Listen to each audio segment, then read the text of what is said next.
Hog. B-hole Fiston. Rear Admiral. Dirty Sanchez. Okay.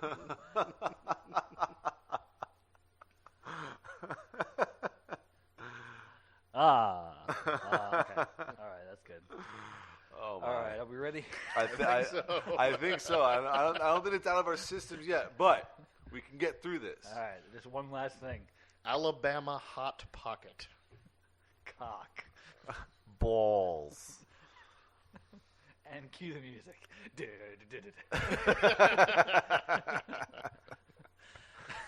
And that's how you do a cold open.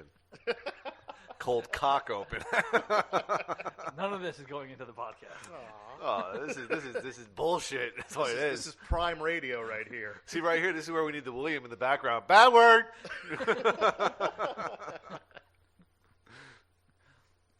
Okay, ready? I don't know. All right, cue the music. Hell, this is totally not Danzig, and you're listening to the Shred Shack.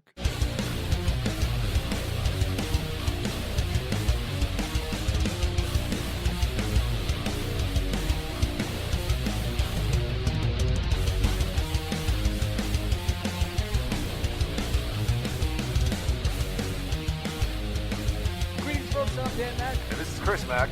This is Matt Gessner. Yeah, Pat's here. Yay, Pat. You brought bagels. Yes. The only person from New York has brought us bagels. Bringing those bagels down through TSA is the single most Long Island thing I've ever done in my life. Just like, I'm going someplace that doesn't have bagels. They need bagels. Well, apparently we have bagels here. There's a place called Boss Bagel that's good, but it's just not the fucking same. So No. I haven't been there yet, but you know, I will go in there. Walking in with disappointment already. Walking in with nose up high, ready to go. You should just walk in with one of the bagels that I brought, and I just be like, match this or die. Just go up to random tables and be like, excuse me, what are you eating there, sir? You think that's a bagel? Huh? Huh? And I just smack the plate off of people's tables.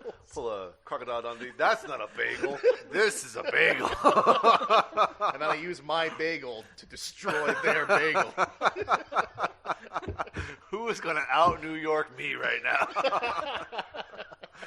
And then there comes some Italian with a freaking slice of pizza. Oh, yeah? Another guy, have you tried the Dirty Wonder Dogs? Welcoming you to episode 124 of the Shred Shack podcast. Barely got off the fucking ground. Your premier source of news and uninformed yet heavily biased opinions pertaining to all things heavy metal. Bagels. Pertaining to all things bagels. Pertaining to all things bagels and what we miss about New York, but the only things we miss about New York. It's only the food. It's not the people, except for Pat. That's only because he's here. I miss my people in New York. I've been trying to get them all to come down here. I think it's more the general public. Yeah, that's true.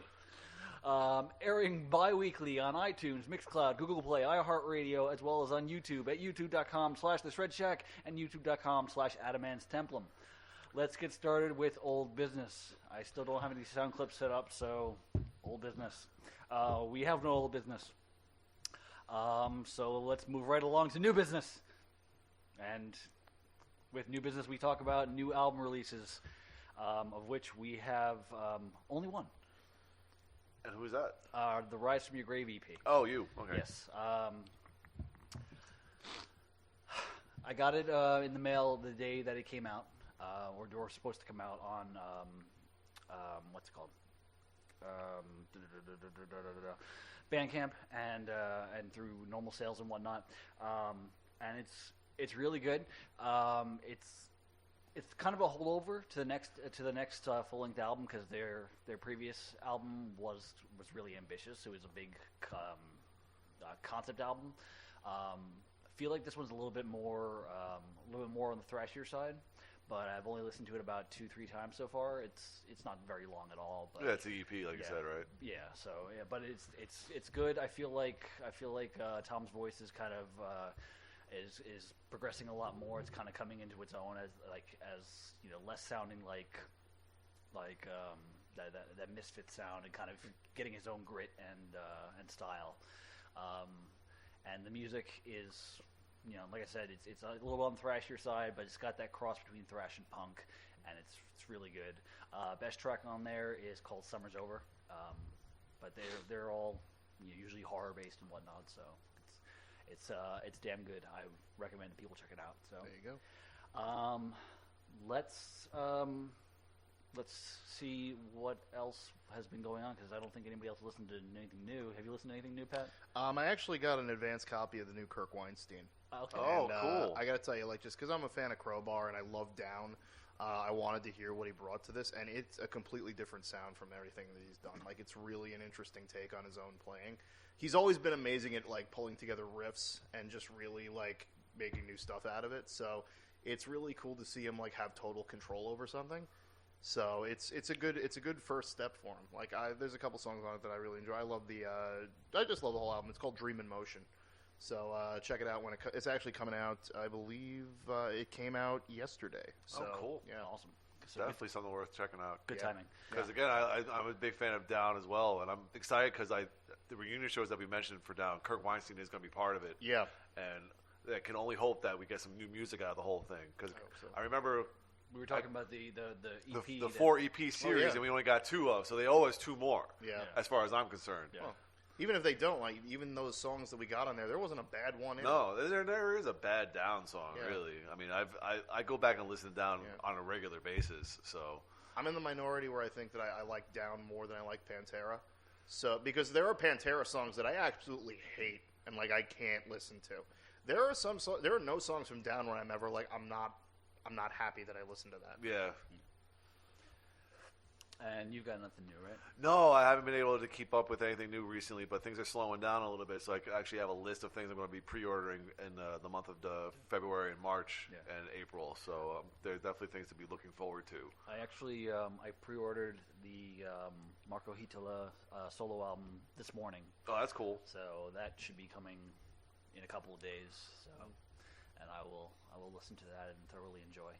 So, Yeah, I'm just looking forward, just looking ahead a little bit. Got a new one from Corvella Talk coming out on Valentine's Day, the 14th of February. Got the new Ozzy album, the 21st. Intronaut is releasing one on the 28th.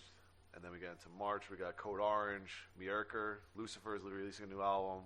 And then April, of course, we got Nightwish, and we'll talk about albums later on with Testament coming out in April. Yeah. So, One thing that I'm looking forward to is Amberian Dawn. We got an advanced copy of them for the skateboard, and I haven't given it a listen. Everything that they've put out has sounded very, very mainstream sounding, but it's a good fit for them because they needed something to kind of differentiate themselves. They were always that band that was kind of like Epica but not as good, or kind of like Nightwish but not as well put together. Yeah. And so if they embrace more stuff like that, it could be really good. The first thing they put out was an ABBA cover, and or Lay All Your Love on Me, and it sounds fantastic. So I'm really looking forward to hearing how that comes. And also there's a Gary Moore Live from London DVD coming out, so I'm going to need to check that out when that gets released. also, the new Sepultura comes out. Yes, that's 2 right. weeks. I just saw that too. Yeah, so that I'm gonna be picking up and checking out. But what else have we been listening to lately? All right, so we brought back the albums of the day when we released our first new podcast of the month of the year. So we'll just go from there. Mm-hmm. So coming off, the first album of the day this year for me was Rush 2112. Of course, because of the news of Neil Peart's passing. Because we were recorded. Yeah, as we found out. Yeah, Yeah. You sent us that message, so. I feel like you needed to know it. I had a sixth sense that it was happening. So. It was crazy too, because you get our actual honest to God gut reaction to news like that while we were recording. So that was shitty news, but cool time to have it happen. Yeah. Alice in Chains, Jar of Flies for the Mac. The Dan Mac there. Yeah, because still working on the A through Z run. I stopped it for a few days because I'm trying to get all of a certain band before I carry on. So But I did pick it up this morning when I finally got my Christmas present to myself from Nuclear Blast. Oh boy! So a nice 50 some odd CDs that came in, and I started with the Accept live album, Symphonic Terror, and so far it is quite good. So yeah, It's an impressive haul. Like just looking at it, Yeah. it kind of glows as you approach it. Yeah, it was definitely a Pulp Fiction suitcase glow kind of feel to it. Yeah. Are we happy? Oh, we happy. Considering the abundance of Sabaton, Elevati, and Corpora Colonia in there, yeah. Yeah, of course I'm happy to see that. All right, so next up we had you listened to some Iron Savior, Dark Assault, Yep. and I listened to footage of a Yeti purging the human condition. I remember loving that when I first It heard was that. really good. Yeah. Really good. All right, we got Adagio. Adagio. I think so. I can't even, because my picture's blurry. I can't It's called Dominate, I think. Or no, it's Sanctus Ignis. Yeah, that's the one. And I listened to In Flames Come Clarity. Great album. Yeah. Yeah. Probably their last really good one. I think it was their last really good album until this last album. This last one was pretty good. I had to listen to, I liked it a re-listen lot. to it a little again. Yeah. I kind of gave it like a passing listen, and that's almost a year ago that it came out too. I'm very hard on In Flames over I the think years. I think it's worth to be hard Yeah. on them because they like the few hours after Come Clarity were just kind of like really. Even Soundtrack to My Escape, I couldn't get through like all the way. Like it all just sounded really lame to me. Yeah. And then after that, when they did like A Sense of Purpose, and they did like stuff like The Mirror's Truth and all the stuff with that, I just could not buy into it in the slightest. It just felt a little too cookie cutter. Yeah. Yeah, I get that. Next up, we had some Alice in Chains Unplugged, one of the best live albums ever, and I listened to Meshuggah Obzin, just because fucking Meshuggah. Yeah. Continuing on the Ronnie James Dio for Hall of Fame campaign here, we got the Rainbow Rising, and you listened to Forever Town, Players and Dealers, I local did. San Antonio band. Local San Antonio, well, currently in unknown hiatus form. So. We had Rise from Your Grave, The Void, Yep, just talked about that. as you were just talking about, and then I listened to one of my Christmas gifts, Insomnium, Heart Like a Grave. Good stuff. Yeah, they're great. Yeah, that was one of the ones I got for you for Christmas. Yeah. Yep. Follow that up with some Testament, Dark Roots of Earth. Fucking love that record. Great album. And then Dan listened to Heaven and Hell, The Devil You Know. Yep. I was gonna listen to. I was debating between listening to the Live at Radio City album or the one that we were there for? Yeah. Well, I was debating between listening to that or the actual album, and I ended up with the actual album. All right. Next up, we got some Paradise Lost. I forgot what the album title here is because it's not on the actual cover. Then you listened to Demons and Wizards, self-titled. Because and I'm excited. That's another one that's coming out soon. Yes, Their third album. very, very soon. Yep. I didn't see that on the list. The single that they put out for it, Diabolic, is so good. Yeah, it's there's such a great they song. got. I think I've listened to 2 songs so far. There's a longer one and there's a shorter one. I don't know the titles, but there's a shorter one that sounds like a lot like AC/DC, and it's really fucking good. Yeah.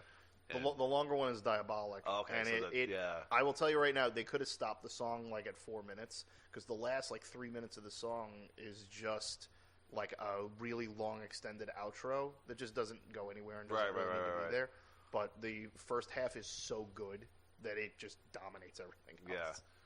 Kind of like pros outweigh the cons kind of thing. Yeah. All right, I listened to The Sword. I think the album is called Gods of Earth. I forget. Again, it's not on the freaking cover of the album here. And then you listen to Alan Lande, The Revenge. Yeah, that's actually the band that I'm trying to get all the albums from. Oh, okay. That's Russell Allen and Jorn Lande. Russell Allen from Symphony X, Jorn Lande from Masterplan, and from his own solo material. Yeah. Jorn's cover album is coming out soon.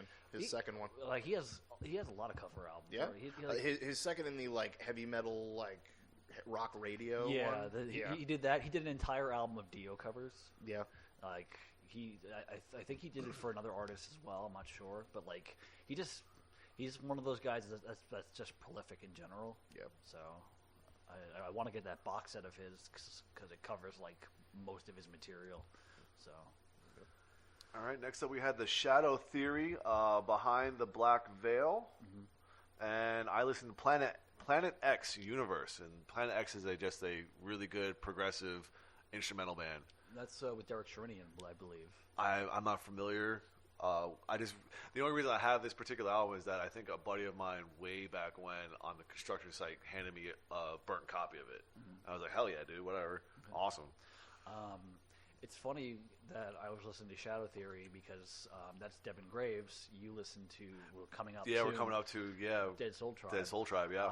But it's really, really funny because I think we come back to it in recording news, but Psychotic Waltz is coming out with a new album. I think I knew that in general, like because they did a bunch of reunion shows, and I think they've been planning on a new album for like a long ass time. Yeah.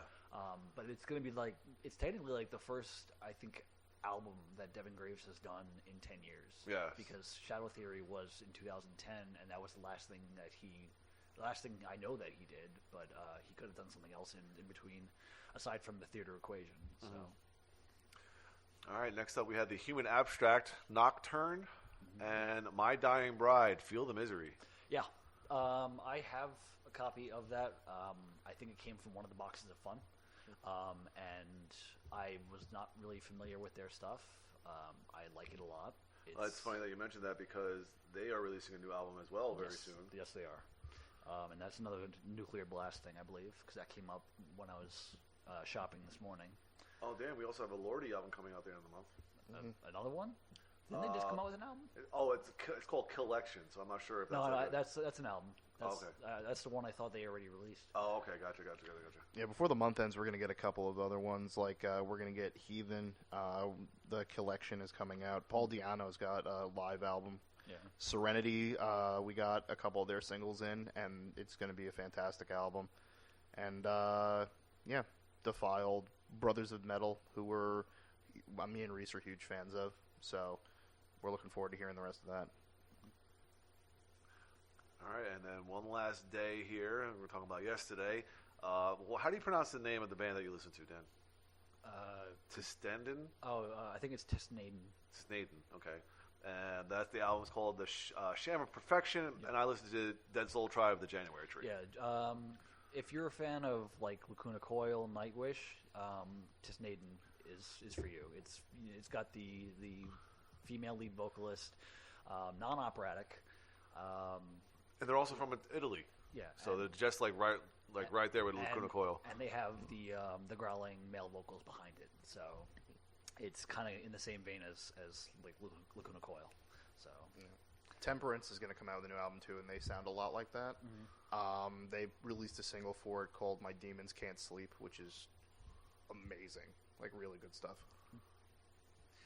So what have you been listening to? Well, we've been actually working on the list because it's about that time where we do our video for like the best songs of 2019.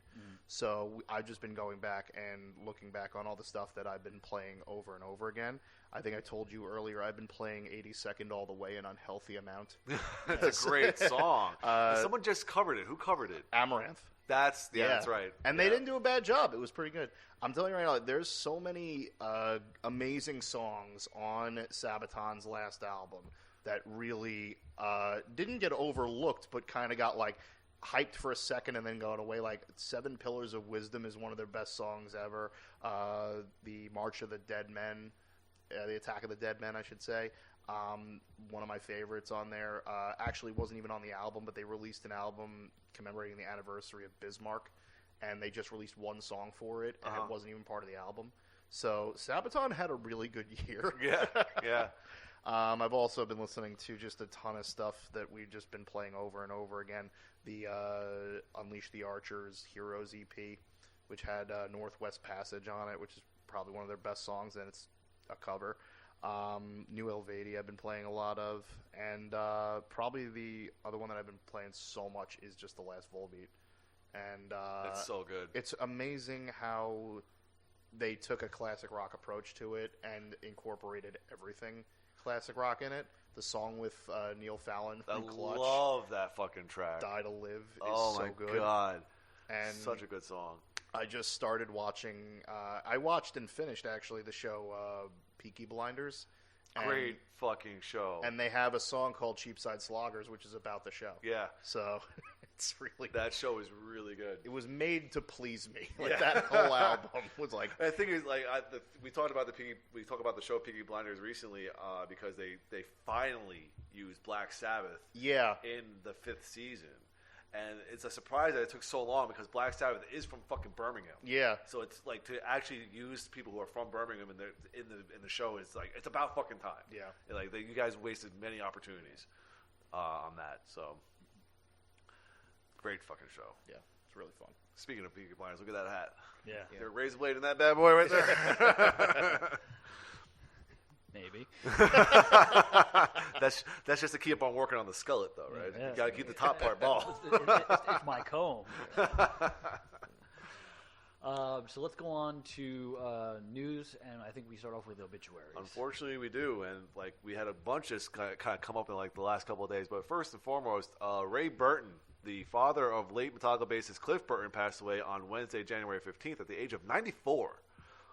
Ray's death was confirmed by his daughter and Cliff's sister, Connie, who wrote in a social media post to let you all know that Dad passed last Wednesday. Rest in peace, Dad.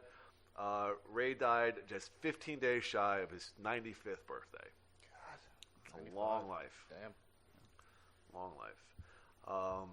Former Nile and Divine Heresy bassist Joseph Payne has passed away. He was only 35 years old.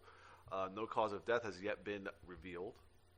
Okay. And just today, Sean Reinert, longtime drummer for progressive technical metal pioneer Cynic, has passed away. He was apparently found unresponsive in his California home Friday night. This is last night, January 24th. No cause of death has yet been revealed. He was only 48 years old. God. Yeah. So he's still the active drummer for them, isn't he? I don't know. Are they still active? I don't know, but I mean, just a long time. Well, drummer. I know he was also a founding member of the band. So Gotcha. Okay. Well, I mean that. I hate obituaries. yeah, that's not the best way to start off the show, but it's Yeah. good to get that stuff out of the way. Yeah. Yes, but I mean, starting off general news is not any better. So. No, it's really not. It's very disappointing, but we'll just go right into it here. So Dave Matthews Band won the fan vote for this year's Rock and Roll Hall of Fame induction class, clinching the top spot with just over 1 million votes. Rounding out what encompasses the, quote, fan vote are Pat Benatar, the Doobie Brothers, Soundgarden, and Judas Priest. So fans are able to cast their vote at the museum in Cleveland and on its website. They can also vote on Google by searching Rock Hall fan vote, yada, yada, yada. So as of midnight, January 10th, Dave Matthews Band received 1,005,657 votes. Pat Benatar, 882,207. The Doobie Brothers were at 784,729. Soundgarden, 722,931. And Priest was, let's just say, it was Priest, Thin Lizzy, and Motorhead. Yeah. And Nine Inch Nails was also in there too. So the top 5 artists selected by the public comprise a, quote, fan ballot that will be tallied and factored in along with the other ballots sent to approximately 1,000 artists, historians, members of the music industry. That doesn't mean that they're in the Hall of Fame. No, it does not. Yeah. They're just, it just gets added to the, the fan votes gets added to the tally of those other people. Like the top 5 of those. But unfortunately, the Rock and Roll Hall of Fame officially announced this year's inductees, which include fuck y'all. they pretty much. Jesus. They pretty much did that. I mean, except for a handful of them, because they got the Doobie Brothers, Depeche Mode, Nine Inch Nails, the Notorious B.I.G., T-Rex, and Whitney Houston, and they will be the 2020 class. They will be inducted on May 2nd at a ceremony at Cleveland's Public Hall. Judas Priest, Motorhead, Soundgarden, Thin Lizzy, Pat Benatar, Dave Matthews Band, Kraftwerk, MC5, Rufus featuring Shaka Khan, and Todd Rundgren were all on the ballot this year but failed to receive enough votes. I don't think that there's like somebody on the list of inductees this year that I would say in a vacuum doesn't deserve to be there. But I also think that there's some people on that list that should not go in before many other people. There's definitely an order problem for sure. I would have to say that, Nine Inch Nails and Notorious B.I.G., sure, great, put them in the Hall of Fame, but not before Judas Priest and Motorhead. I'm going to push for Thin Lizzy every single year until my voice goes dead, but I don't think they're getting in at this point. Yeah.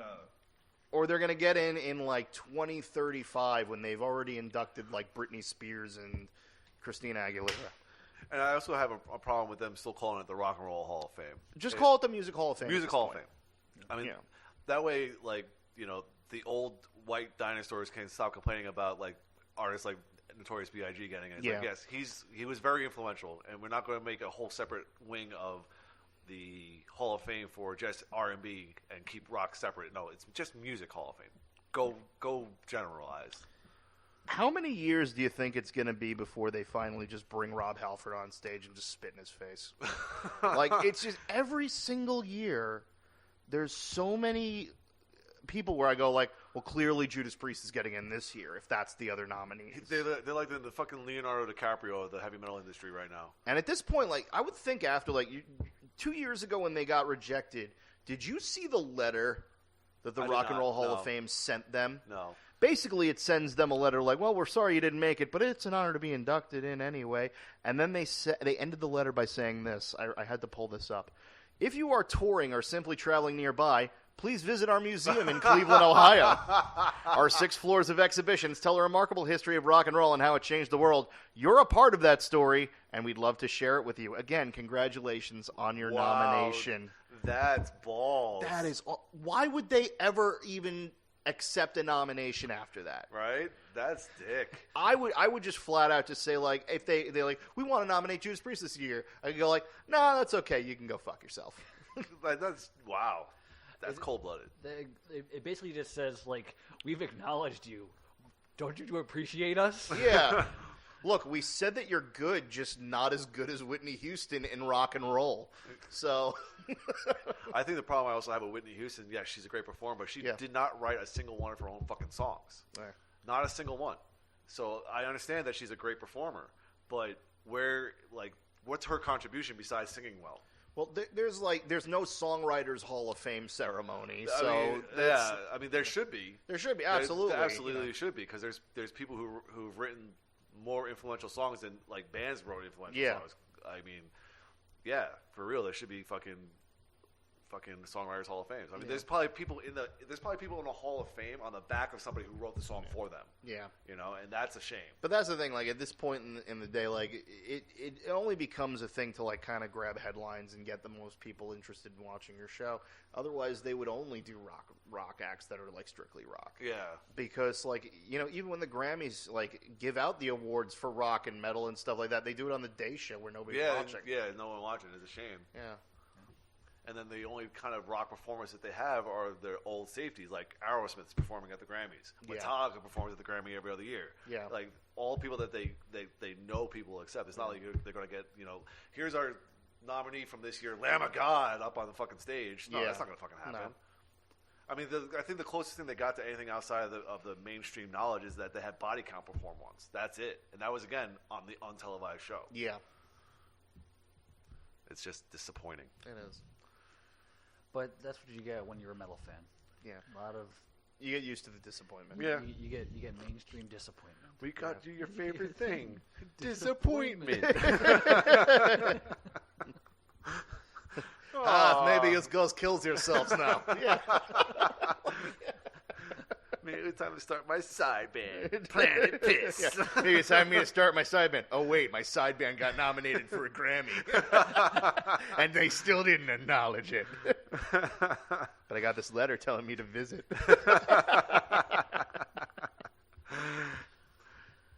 Oh, Lord. Okay. Are we ready to move on from this? Yeah. Because this could be an all-day thing. Yeah. All right. I mean, we will be.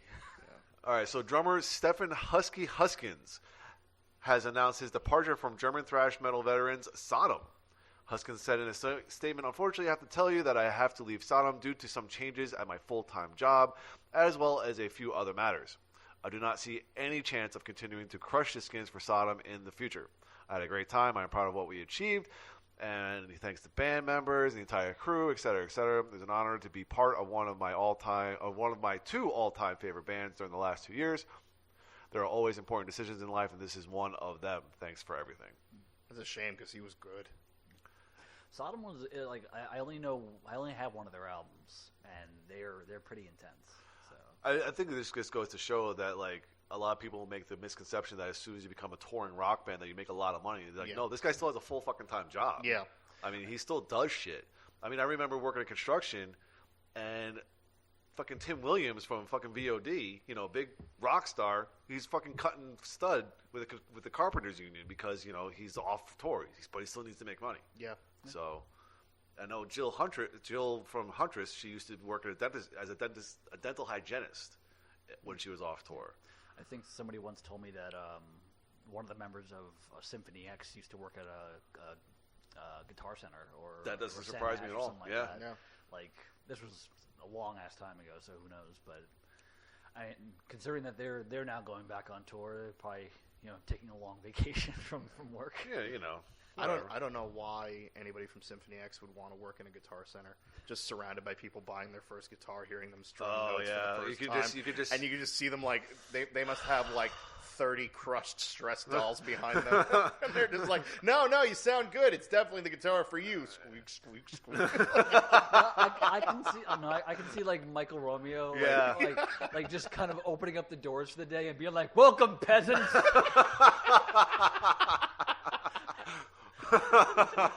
Kneel before your sovereign and tremble.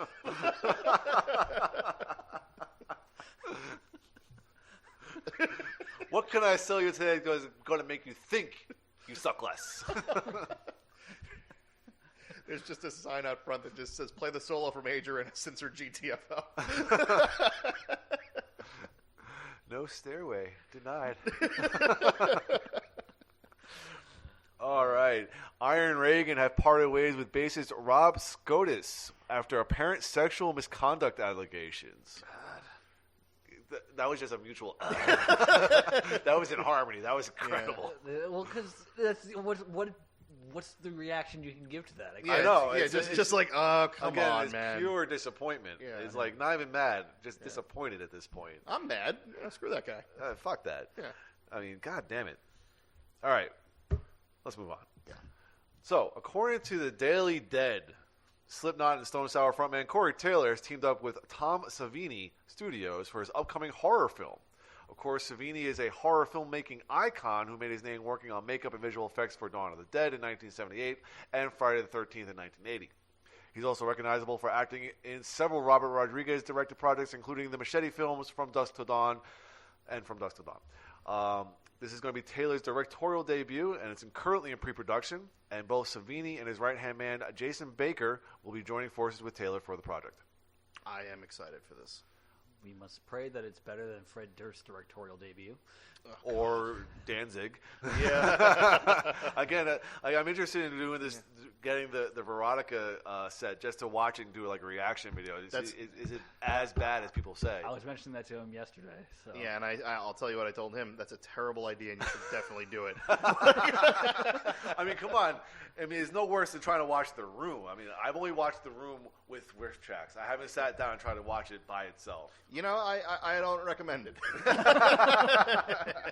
Like, watch The Disaster Artist instead. Yeah, I heard that's a very good movie. It so is. yeah, I still need to see it. Yeah, but yeah, this is just like another one of those things where it's like, I hope it's good because I know that Corey Taylor is such a fan of the genre. He just put out that documentary, or he's gonna release it soon. That documentary on like talking with horror legends about like how much it means to him. So I really hope this isn't a situation like, I'm such a fan, let me just do this, and then he ends up putting out like a horrible piece of crap. I really want this to be good. Yeah, I mean, I'm not the biggest fan of horror as a genre as a whole. I don't go out of my way to watch it, but you know, I'll watch it. But I was more interested when Rob Zombie got involved because I know he's such a huge fan of horror, and I was very impressed, of course, with his first two movies, and then he went to like franchises, and that was kind of iffy. He's very hit or miss. Yeah. As a director, he's terrible as a writer, but as a director, he makes some good shots. And I thought as far as a writer, House of Thousand Corpses was a fucking train wreck. I thought it was fun, but I think The Devil's Rejects was far better. From a writing standpoint, because that was more that kind of shifted away from the gory part and more of a psychological horror story. The Devil's Rejects was more downright terrifying. It was more of like a realistic. It was more realistic. It was way more realistic, and it was way more of like a scary, like gritty look at what would happen in this situation. House of a Thousand Corpses was literally just like throwing like homages and references at you until your face went numb. Like every character was named after a Groucho Marx character. Yeah. You got a problem with that? No, Rob, you're directing it. Stop trying to insult us. Yeah. But yeah, I'll check out anything that those guys do. So. All right, so next up we got this past September, Dragonforce unleashed the 8th full-length album, Extreme Power Metal to the Extreme. In support of this release, the band will head out on the road next month in Europe before touring the U.S. with Unleash the Archers and Visions of Atlantis. Both of these tracks will see Alicia Vigil, formerly of Vigil of War, handling bass and backing vocals for Dragonforce. I'm really interested to see. First of all, Dragonforce Unleash the Archers and Visions of Atlantis is the single cheesiest tour, like metal cheese, that you will ever see in your life, and I am here for it. All for it. Yeah, I love Unleash the Archers. I love the last Dragonforce album. I thought it was really a lot of fun. Extreme Power Metal? Extreme Power Metal. I thought it was really a lot of fun.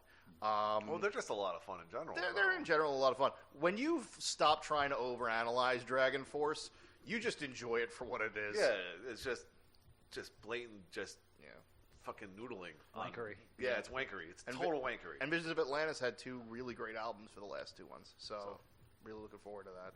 But I'm interested to see what Dragonforce is like with female backing vocals. That would be very interesting. Yeah. Very, very interesting. They'll probably enhance the sound just a little bit more, I think. I think so. It'd be very, very good to hear. Especially because, like, on the newer songs like Highway to Oblivion, like, having that with the female vocals would probably add a lot to it. All right. Sepultura have signed to BMG for the release of their forthcoming album Quadra in Latin America. I'm not sure who they signed. Who are they signed with now? Nuclear Blast. Yeah. That's because you just got a bunch, right? Yeah. All right, and this is a follow-up. Sodom have recruited Tony Merkel as their new drummer. He joins the band as the replacement for Stefan Husky Huskins, who we just talked about, who announced his departure from the band earlier this month. All right. I hope he does good. All right. Next up is the section we call He's the One They Call Dr. Phil Not So Good. We have terrible names for these sections because I let him name some of the sections. Yeah. You're welcome. There we go. Yeah, you're welcome. No. Yeah, you're welcome. Shut up. All right, so in an exclusive interview with Robin Roberts for Good Morning America, Ozzy Osbourne, his children, his wife, and manager Sharon Osbourne are shedding light on the private health battle he experienced after a fall and a recent Parkinson's diagnosis last February. Oh, actually, that's a whole year ago now. It's been terribly challenging for us, Ozzy says. I did my last show New Year's Eve at the Forum. Then I had a bad fall. I had to have surgery on my neck, which screwed up all his nerves. And to complicate matters, he was diagnosed with Parkinson's disease, which is a neurodegenerative disorder that progresses slowly if in most people and has absolutely no cure. Apparently, he has Parkinson's 2? Stage 2. Yeah. Stage 2, according to his wife. And there's so many different types of Parkinson's. It's not a death sentence by any stretch of the imagination, but it does affect certain nerves in your body. And it's like you have a good day, and then a really bad day. So at this point, when does Ozzy just say enough? I think he's going to keep going until he absolutely has to stop. There's never going to be a way where it's like, I should probably step away for a second due to health concerns. It's going to be a thing of like, I physically cannot do this anymore. He is going to die on stage. Probably. Did anybody see, I'm not sure the name of the person, but he was performing live on stage, stops mid-song, says I'm sorry, and literally died. I heard about that. I didn't hear about this. I'm not sure who the artist was, but like he literally did that. I can see Ozzy doing the same thing. Except his last words are going to be like, fuck, shit, bitch. And then you're shit at dying. One thing that I had said before was that Ozzy Osbourne had the best and worst year last year that I can imagine him having at this stage in his career. For real. He fell and he got hurt. He spent so much time like canceling tours, diagnosed with stage 2 Parkinson's, but at the same time had his first like top 40 hit in 30 years with Post Malone, which was not bad. And then he followed it up by just going like, I recorded an album in 4 days later. And then it's just like, And he oh, by the way, it's got John. Elton John's on one track. The rest of the tracks were done by Slash and Duff McKagan. You're welcome. And Chad Smith on drums. Chad Smith. What the fuck? That's like a badass band right there. And they found out about this. I was reading an article with Duff McKagan yesterday, and he found out about it the day before they started recording. Fucking crazy. That's insane. That's like 1970s recording shit. Like, Yeah. we're gonna go and record an album in 4 fucking days. It's like crazy. I keep thinking of the thing when Henry Rollins was talking about when he was on William Shatner's album, and they needed a guitar player. So in one phone call, Ben Folds, who was the producer for it, called Adrian Belew from King Crimson, and all he said was, "I'm in a recording studio with William Shatner, Henry Rollins, and a drummer. You want in on this?" And Adrian said, "That's insane. I'm on my way."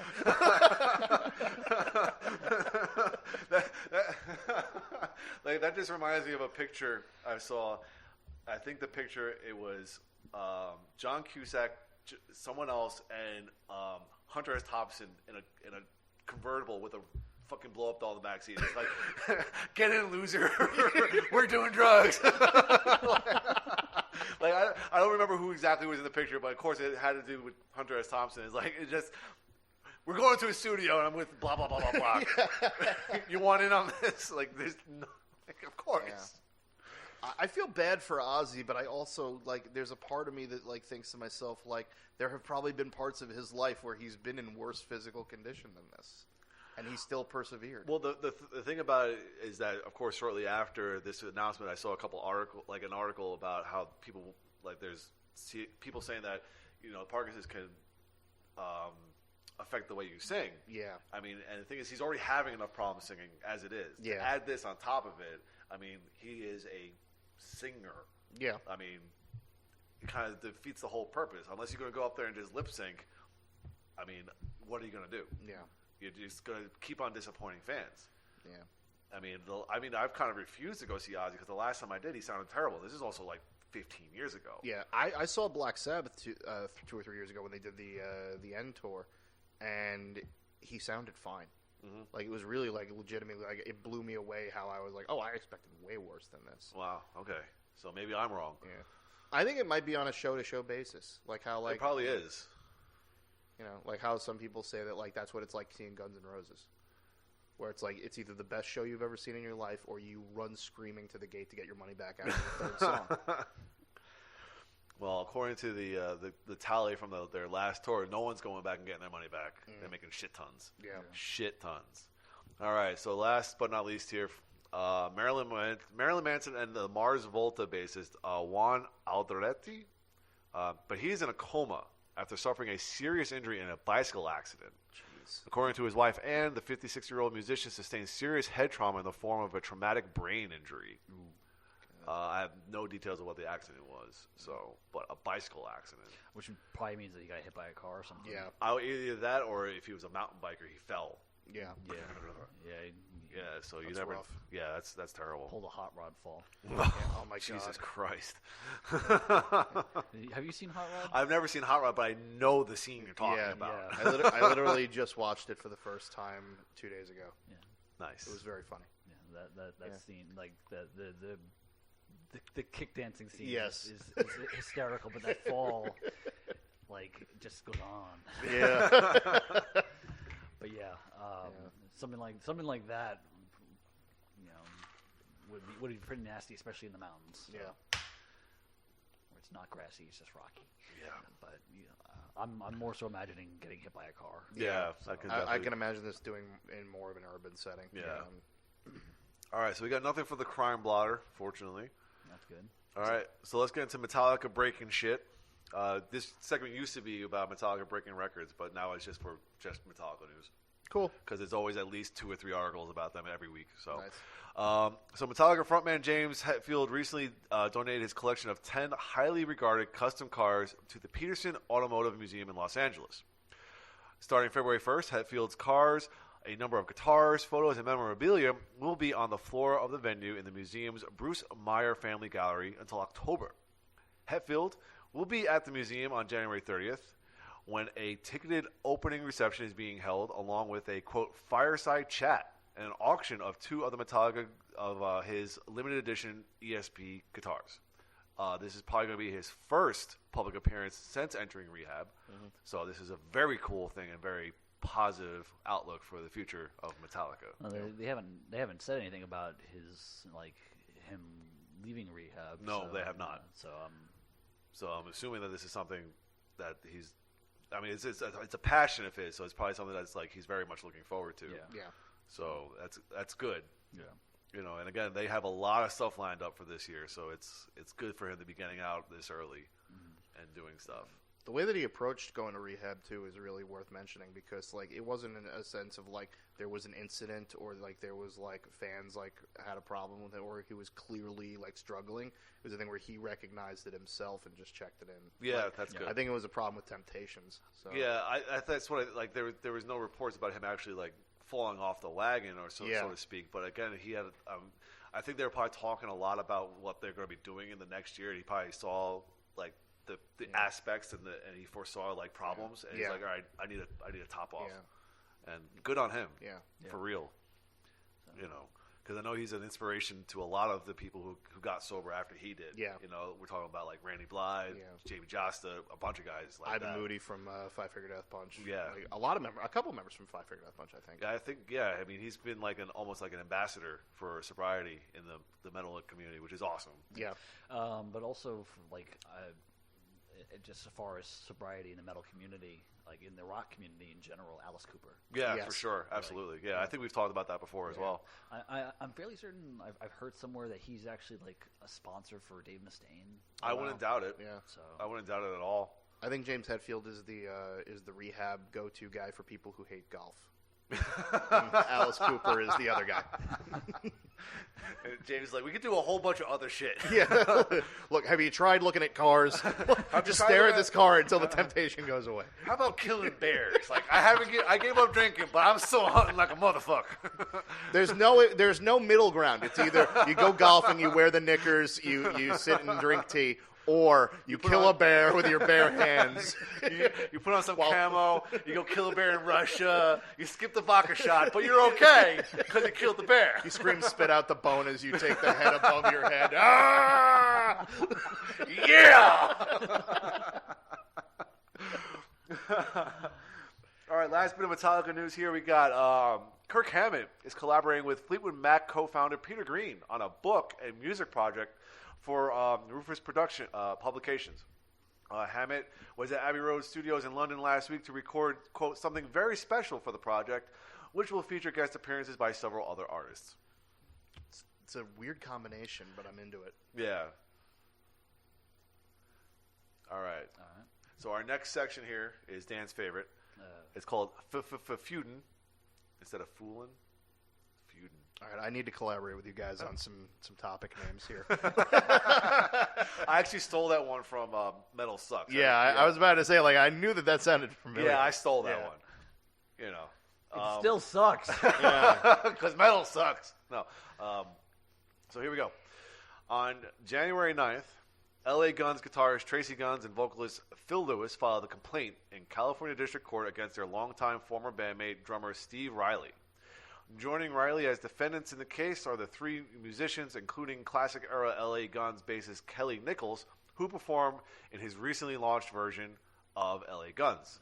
So remember, there's 2 versions. Yeah. All right. That group's manager, booking agent, and merchandiser, and Australia's Golden Robot Records, which recently announced the signing of Riley's version of the group. So all these people are defendants in this. Jesus. The complaint, which requests a trial by jury, alleges that O'Reilly's version of L.A. Guns, referred to in the case docket as the infringing L.A. Guns, is creating, quote, unfair competition through its unauthorized usage of the L.A. Guns trademark. In addition, Guns and Lewis are seeking relief from and or against false advertising, breach of contract, and unauthorized usage of their likenesses. At its core, the complaint calls into question Riley's claim of partial ownership of the LA Guns name and logo and alleges that his usage of both has been unauthorized. In addition, Guns and Lewis claim, as Guns has done publicly in the past, that Riley has embezzled much of the group's publishing right proceeds over the past 2 decades. Is it embezzling if you're actually entitled to them? I think that's why the core question here is his claim of partial ownership. So Riley probably thinks he is owed this money, has taken this money. These other guys think he is not entitled to this money, so therefore he is embezzling this money. There you go. So that is where the rub is. Yeah. It's stupid. It's really dumb. It's so stupid. Also, by the way, like, why doesn't I would love it if the judge just went, "Wait, where are you guys from? I like guns. Who cares?" Dismissed. I thought you were rat. You know, or they just walk into the courtroom and he goes, "Oh, sweet, I love Cinderella." All right. He's like, you know what? You guys can just go figure it out in the back lot. Yeah. All right. Fight it to the death. Here we go. I sentence you to go fuck yourself. Here is my associate Vince McMahon who can help us sell this. Like men, big sweaty men. because that's how the WWE solves things. Yes. Wrestling matches. Steel cage matches. Yeah. The rights to the name are in a suitcase, strung up above the ring. The ring is on fire. I would love to watch that match, but I'd be hoping that Great White runs in and interrupts it. Oh my God, it's Jack Russell! Oh my God! What the hell is Sebastian Bach doing here? And here he is, flagged by the refs to Skid Row. Oh wait, no, they didn't show up. Oh my God. Hair metal in a cell. My God. And killing them. That's actually how the LA Gun should do it. They should have a hair versus hair match. Because then you know that they would fight as hard as they physically could. Oh, this is amazing. Because now I'm thinking, I'm just going right back to the old MTV and the Celebrity Death Match. Yes. And that's all I'm thinking about. That would be an amazing episode. All right. So are we ready for this long, drawn-out Aerosmith story? Has anybody been following this at all? I've been following it closely, It's and it is ridiculous. so dumb. All right, here we go. So according to TMZ, we're going to start from the beginning here. According to TMZ, Aerosmith drummer Joey Kramer filed a lawsuit against his bandmates claiming they are not allowing him to return to the group after a temporary disability. Kramer says he suffered minor injuries in the spring of 2019, but was ready to return for the fall leg of the band's Las Vegas residency shows. But instead of being welcomed back as expected, Kramer claims he was subjected to a brand new band policy he did not approve of, where he would have to audition to prove he was, quote, able to play at an appropriate level in order to regain his drummer role. According to Kramer, the band asked him to perform a series of solo rehearsals against a click track as his audition, which they would listen to the recordings to decide whether he would be allowed to come back to the group. In the meantime, Kramer has covered the cost of a replacement drummer at the rate of $20,000 a week for performances and $10,000 a week for rehearsals. Kramer says he finally and begrudgingly auditioned with the click track in early January, but was prohibited from rejoining because he was told he, quote, did not have enough energy in the recordings. He wants the court to order him back into the band and to avoid irreparable harm to him. That's part one. Yeah. That's part one. Okay. Part two is a statement from Aerosmith's other members, Steven Tyler, Joe Perry, Brad Whitford, and Tom Hamilton. They say Joey Kramer is our brother. His well-being is of paramount importance to us. However, he has not been emotionally and physically able to perform with the band, by his own admission, for the last 6 months. We have missed him and have encouraged him to rejoin us to play many times, but apparently he has not felt ready to do so. Joey has now waited until the last moment to accept our invitation when we unfortunately had no time for necessary rehearsals during Grammys week. We would be doing a disservice to him, to ourselves, and to our fans to have him play without adequate time to prepare and rehearse. Compounding this, he chose to file a lawsuit on the Friday night of the holiday weekend preceding the Grammys, with total disregard for what is our limited window to prepare to perform these important events. Given his decision, he is unfortunately unable to perform, but of course we have invited him to be with us for both the Grammys and our Music Cares honor. We are bonded together by much more than our time on stage, et cetera, et cetera. All right, so a source close to the band confirmed to People, this is, I guess, People magazine, that Kramer had to test for Aerosmith's performance this week, but says it was a result of the drummer failing to attempt multiple planned rehearsals. So they had multiple planned rehearsals. He failed to attend. They have been inviting him to come back for the last 6 months since he's been away for whatever medical situation he's been dealing with. He says, yes, I'll come and rehearse, and kept not showing up. On the eve of the Grammys and Music Cares, he wanted to be back. And according to the source, the band felt Kramer, quote, wasn't capable of performing at a level their fans were used to after listening to his demo. And there's actually video of him trying to get into the rehearsal studio and then turning him away. I saw that. And that it just feels so fucking sad. It seems staged to me. I think it probably was. Because, like, why would you have somebody following you with a camera like that? Like, you know what's going to happen. Yeah. So, and now the last bit, there's actually two more bits, but the last bit I have written down here is that, according to TMZ, a judge has ruled against Joey Kramer rejoining Aerosmith for its upcoming Grammy performance. Mm-hmm. The judge said the drummer didn't make a convincing enough case for playing with the band with his bandmates when they take the stage this Sunday at the Grammy Award show, as well as for this past Friday, last night's Music Cares Gala. In his ruling, the judge said, given that Kramer has not played with the band in 6 months and the dearth of available rehearsal time before the upcoming performances, Kramer has not shown a realistic alternative course of action sufficient to protect the band's business interests. So in other words, he's saying he can't keep up. The band is right. You know, he can't deter them from being professionals and doing their job. Right. So he can't let he's the squeaky wheel. Replace the wheel. Yeah. Kind of thing. The last bit here that just came up this morning is that Joey Kramer did join his bandmates on stage at the Music Cares Award or whatever it was, received the honor, spoke to the audience, and then when the band took the stage, his drum tech, who has been playing for them for 6 months, performed with the band. So who knows what's going to happen at the Grammys. I'm sure we'll hear all about it, and then our next podcast we will present that in old news. Yeah. So, but the whole situation is just really ridiculous. It's so weird. It's so ridiculous. And I got to tell you, I'm with Aerosmith on this one. You know what? As much as it sucks, like, you know, after a certain point, you're no longer just a band. You are a business. Yeah. And this is a business decision. It's not just a business; it's a business with a solid residency. Yeah. They have to perform on these nights or they lose their contract. Yeah. So. And it's a situation where it definitely seems like if the whole band is ready for this to happen and he's been putting them off for so long, why leave that decision until the last minute? Yeah. And I said it's a shitty situation, but it's the band is right. And it sucks. Yeah.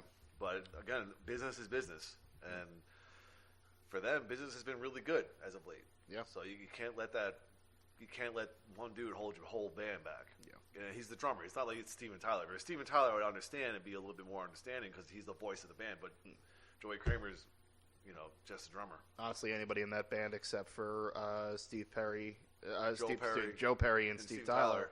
Yeah. Although Brad Whitford is very much underrated in that band. Yes. He is a great fucking blues guitarist, and he probably plays a lot of solos that are credited to Joe Perry. Yeah. But he plays. Well. Yeah. Okay. All right. So we have no news for Alcoholica. Okay. So nothing new alcoholic. No new alcohol coming out for Pat and Reese to try. Yeah. That being said, we do have our first one stocked and ready to go. The Metallica Blackened Whiskey is apparently available at my local liquor store. That is fantastic. Which, you know, I found while shopping for presents for people in December. And I presents was like... for people being Pat. Yeah. I like Maker's Mark, sorry. No, I was literally like, my friend was like, I want like the Gentleman Jack with like the shaker. And I'm like, all right, well, that's an easy Christmas present to get. And as I'm going, I'm like, hi, Blackened. What? Like, there it is. Is that double take? Wow. Yeah. I heard it's very, very good. I actually I tried it in a mixed drink, which is kind of cheating. Yeah. But because there's, and again, like I didn't try it from the bottle that I opened. I went to a bar nearby and they had it because apparently on Long Island they're just like, yeah, we don't know what a rare whiskey is. We'll just drink everything. Sweet. Yeah. There's literally a bourbon bar in there that they just opened called Bourbon and Brews. Oh my God. And they have like a drink called like a front porch, which is like whiskey mixed with like bitters and like cinnamon. That sounds amazing. It tastes like a hug. And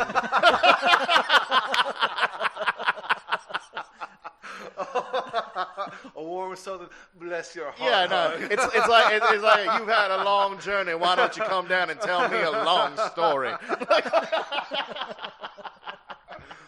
Now, have you seen Secondhand Lions? Yes. I'm just picturing Robert Duvall and Michael Caine sitting on the fucking porch with their shotguns. Waiting for traveling salesmen to come by to blast them away. Yeah. That's exactly what I'm going to think about whenever I drink that. That's wonderful. But I tried that and it tasted pretty fantastic. That sounds great. Yeah. I heard that they released a peanut butter bourbon. They did, and I have it. It's called Screwball. Really? It is worth it for, like, if you're, like, at a party and you're just like, hey, you want to do a shot of something that doesn't taste like alcohol? But if you want to mix it with something, it's like pouring caramel into something. Like Oh my gosh. It's like if it would probably go amazing with like milkshakes or something. But like I can't imagine somebody just going like, I'll have the peanut butter whiskey on the rocks, please. Because you see, I'm a 4-year-old child who's just been granted a wish to be big. Shazam. Yeah. I'll have some of your finest beer, please. I'd like the whiskey with the peanut butter in it, and if possible, the jelly. That's the vodka. Sorry. I'm gonna make myself a liquid sandwich. No carbs for me, thank you. No. I can see someone taking like a peanut butter one and like a fruity one, like for vodka, just putting them both in their mouth. That's what I'm talking about. It's called the kindergarten lunch. And it comes with a Jello. And you get like some like fruity schnapps and it's like Skittles. Like. This one tastes like Lunchables. Yes. Oh, childhood dreams coming true. Oh, for fuck's sake! Are you ready for some merchandising though? I am. All right. So we got UK's Z Productions will release the classic Ghost album covers as 500-piece jigsaws. So all 4 of the albums will be made available on March 13th. Cool. Those would be pretty goddamn cool puzzles, especially the prequel one. Absolutely. That last album cover was pretty badass. That's going to be hard as hell to do with all that red. Right? Yeah. Well, the thing is then, like, Opus Eponymus, though, it's all that blue. Oh, yeah. Right? So that's just... But it should be really fun. Yeah. All right, so we got the popular vinyl collectible company Funko, best known for their big head pop figures, has revealed new products at London's Toy Fair, including several new artist collaborations. Among the bands that Funko has partnered with are Slipknot, Slayer, Ghost, Motorhead, and ZZ Top. You can check out the new collaborations below. There's a link in the article. Other artists that have gotten the pop rock treatment in the past include Kiss, Iron Maiden, Metallica, Guns N' Roses, AC/DC, Ozzy Osbourne, Def Leppard, Rob Zombie, or you can get your degree. So, because I don't have the clip. So. Yeah, you're welcome. All right, last bit here for merchandising. Wait, we had to talk about the Funko Pops. Yeah, okay, I'm sorry. Because I've seen those and they look pretty good. Yeah. I wish that for the Slipknot one they had them through the ages. Right, because they're doing more recent Slipknot masks, right? Yeah. I really would have liked one from the All Hope Is Gone Corey Taylor mask. I think that was one of my favorite ones. That and the one before the newest record. I forgot what the album was fucking called. The Great Chapter. Yeah. I think that mask was another one that was really good. Yeah. You had the removable part. So I like that. I think that the Motorhead one was kind of unnecessary. There's already a Lemmy one out, and the only other one with the Motorhead was the actual like the Bulldog logo on like some random rocker's body. Yeah. Ghost, they need to do the rest of the band, the rest of the Papas, because they've only done Papa 2, and the new one that they came out with is Papa 0, which is the old guy. Oh, okay. I would love to have like a Cardinal-copia. Yes, or a sexy magician. Yeah. Because that's one of the best outfits he's had. Toby the Sexy Magician. Toby the Sexy Magician. Yeah. I mean, that bit is so good. Especially because the way that Dan described it, and then watching him do the dance, like, yes, he is a sexy magician. He's not a sexy magician. Now watch him prance in front of these women dressed in oh my god, fucking dressed in the Marty Skrull masks. And then when he became Cardinal Copia, he just looked like a sleazy Italian mobster. I thought it was brilliant. Yeah.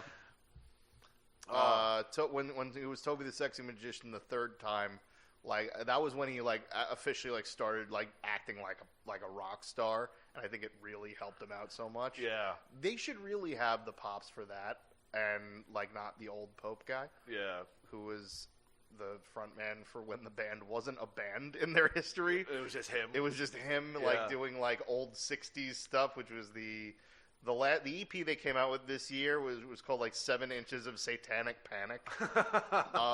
It's all supposed to be stuff that Papa 0 tried to put out with Ghost but was unsuccessful.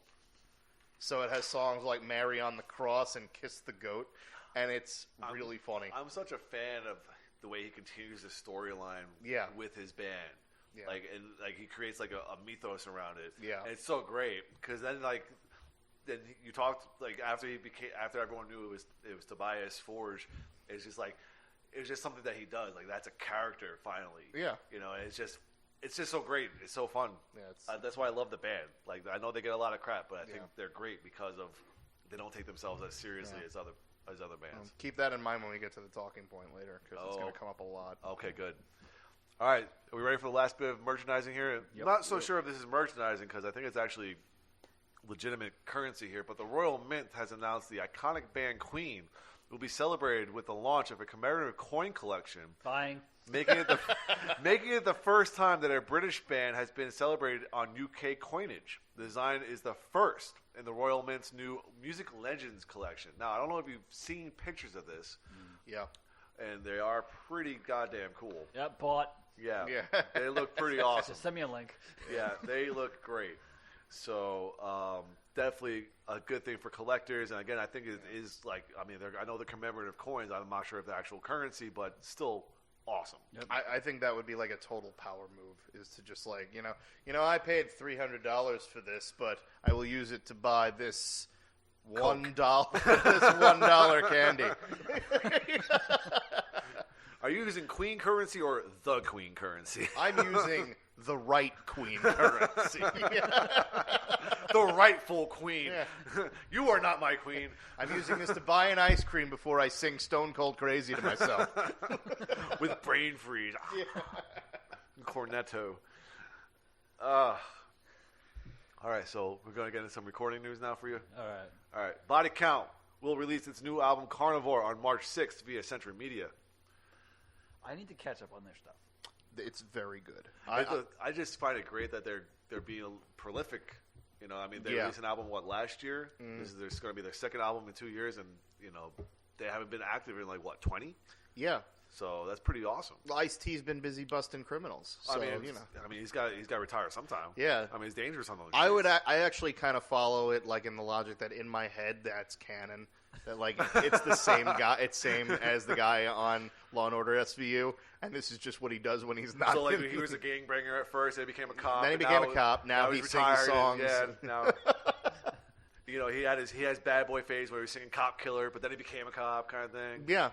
Well, because he was rebellious and stuff. I get it. Yeah, I get it. So I like the idea that it's not actually Ice-T, it's Agent 212. In that same vein, I like the idea of Richard Belzer first being a comedian and then becoming a cop. Well, he got so jaded seeing crazy stuff when he was doing stand-up that he decided to do something about it. In multiple different universes, though, as the same fucking guy. Oh my God, does that mean that the guy who plays Stanton, he went crazy and became a homeless drug addict and happy? Yeah, totally. Oh God. Totally. Yeah. Everything is intertwined. Yeah, it's a Tarantino film. Yeah. Oh. That encompasses body count somehow. Because why the fuck not? The body count cinematic universe. Ice-T, make it happen. Let it be. All right. I'm not sure how to pronounce this, but I'm going to go with Tetema. Mm-hmm. It's a bicontinental outfit featuring Mike Patton, of course, of Faith No More and Mr. Bungle, and the Melbourne-based electroacoustic artist Anthony Pateris. They returned with their sophomore album, The Mind-Bending Necroscape. This is going to be released on April 3rd. Epic. How do you pronounce these goddamn recordings? Epicac? Oh, Ipecac. Ipecac. Okay, I can't pronounce it. It's Ipecac. It's Mike Patton's record label. Yeah. So that's cool. It's actually I'm pretty sure it's a liquid. It's a liquid that induces vomiting. Yes. Oh. Sounds right up Mike Patton's alley there. That's good. All right, Blaze Bayley will release a new studio album in March of 2021. Blaze and guitarist Chris Appleton have already been putting together new material, and early reports from the singer are that the results are very exciting. I realized recently that I'm pretty sure I'm thinking of the right bands, but the guitar players from Blaze Bayley's band and Iced Earth are related. Oh. Because Blaze Bayley's guitarist has stepped in before to help out Iced Earth. Oh, as far as I can tell, because that was in my research for that article that I never finished. Yeah. All right. Rick Wakeman has commenced recording a new solo LP. According to the keyboard legend, his first keyboard-oriented instrumental prog rock album for quite a few years will be issued sometime in March. Whatever I fucking feel like. I will only go see that if he does another Knights of the Crusade on ice type thing he did the first time he did stuff like that. I have no idea what you're talking about. He did a Knights of King Arthur spectacle that was with you and stuff, and Wow. I'm pretty sure, I don't think my mind is making this up, I think it was on ice. It surprises me that a lot more musicians like this don't get involved in music scores. You hear about Trent Reznor is big in music scores now. Mark Mothersbaugh from Devo is big in music scores now. I'm surprised a lot more people don't go into that. Mark Mothersbaugh has been in it for a long time. He did the music for the fucking Rugrats. Yeah, I know. So and he's done a lot of he did Thor, Ragnarok recently. He did the Lego movies. I think those soundtracks are fantastic. And then we got Trent Reznor. He's doing a lot of different scores now. It just surprised me that people that have when you hear about the masterminds of bands who write all the music and stuff like that, it's this big bombastic stuff. Like the guy from Nightwish. How is he not doing fucking film scores? I did Imaginero. By the way, I was not making that up. He actually did that. Wow, Pat with the Google. Yeah, he apparently he staged King Arthur in England on ice. He played an entire album, The Myths and Legends of King Arthur and the Knights of the Round Table, while he had members of his staff dressed as knights skating around pretending to do jousts. That is wonderful. And they recorded it. So is there a DVD? There might be a DVD. There's probably a DVD. Reaction video. What the fuck is happening right now? Oh, and in 2014, he said that he wants to do it again at the O2 Arena. There it is. There it is. Who's going to see these shows? Big Yes fan. Yeah. He didn't play Roundabout. Yeah. He plays 3 notes and he goes, now fuck off. I got your money, you're done. Hearing King Arthur sing Odor of a Lonely Heart is pretty interesting. That's not he's even singing yes. it to Guinevere. He's singing it to Guinevere. That's not even wins. yes. Fuck. All right. Next up, Mjörker, whose name is actually Amelie Brun, has always paved. This is a copy and paste, by the way. She always paved her own path and challenged underground preconceptions of heavy genres. Just after newfound motherhood, she set out on a journey into the very heart of the Scandinavian culture that marked her own childhood with the release of her new album, Folkesnang. I'm going to stick with that. It's due out March 20th via Relapse Records, and it relinquishes black metal for a refined yet far-reaching evocation of traditional folk, combining songs ancient and new, sublimely resonant to sublimely resonant effect. I'm interested in that. I'm always interested in what she does. I find her very compelling. Yeah. Like, she had that one EP, Mausoleum, that she recorded in a mausoleum, and it sounded fucking incredible. So, yeah, I'll definitely pick that one up for sure. All right.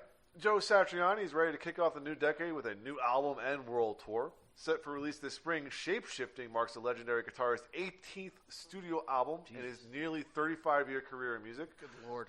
More details on the album to come shortly. 18 albums. 18 albums. 18 albums. But that's the thing is that's like 2 weeks in Buckethead's world. He's like the Stephen King of I know, instrumental guitarists. It's so funny because I got into Stephen King probably about like 10 years ago, and since then I think he's released like 20 books. Yeah, and in that span of time, I'm still waiting for the next book in the Game of Thrones series. Yeah, it's been 10 fucking years, George. Get your shit straight. Meanwhile, Stephen is just like done.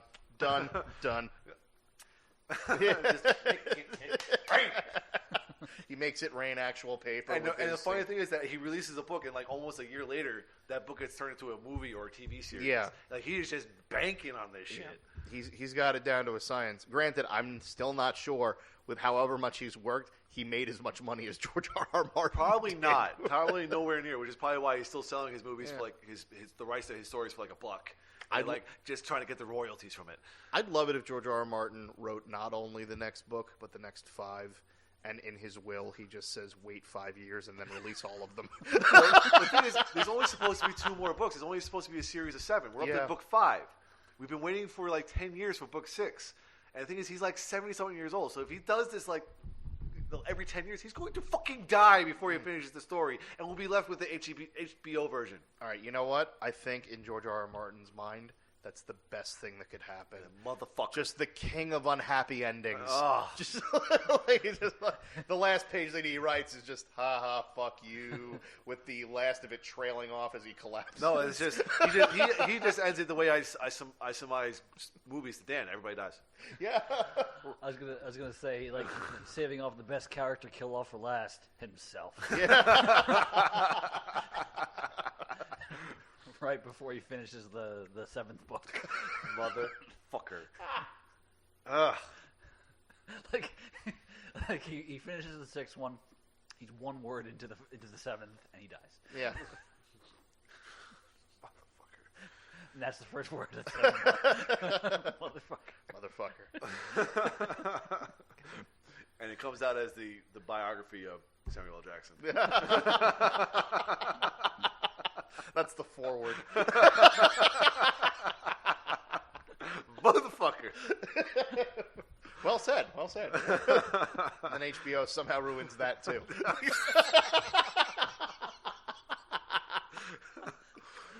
All right.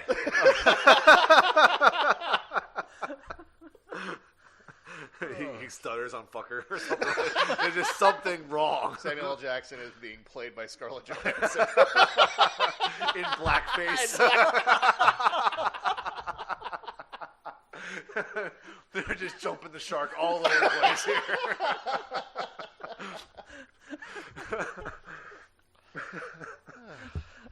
Okay, so Russell Allen and Annette Olsen will release a collaborative album titled Worlds Apart on March 6th via Frontiers Music.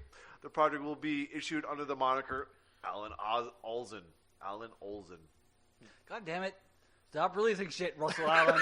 And the thing is, trying to catch up. I listened to it, the single from it that they released. It's actually pretty good. And the thing is, I never had a problem with her in Nightwish, ever. I did, but only because she felt so out of place. I thought I actually enjoyed her. I enjoyed the album that she was on, but not because of her. She was on 2. I enjoyed the albums she was on, but not because of her. I was thinking mostly about Imaginarum. Like, okay. I think she fit really well on Dark Passion Play, a lot more.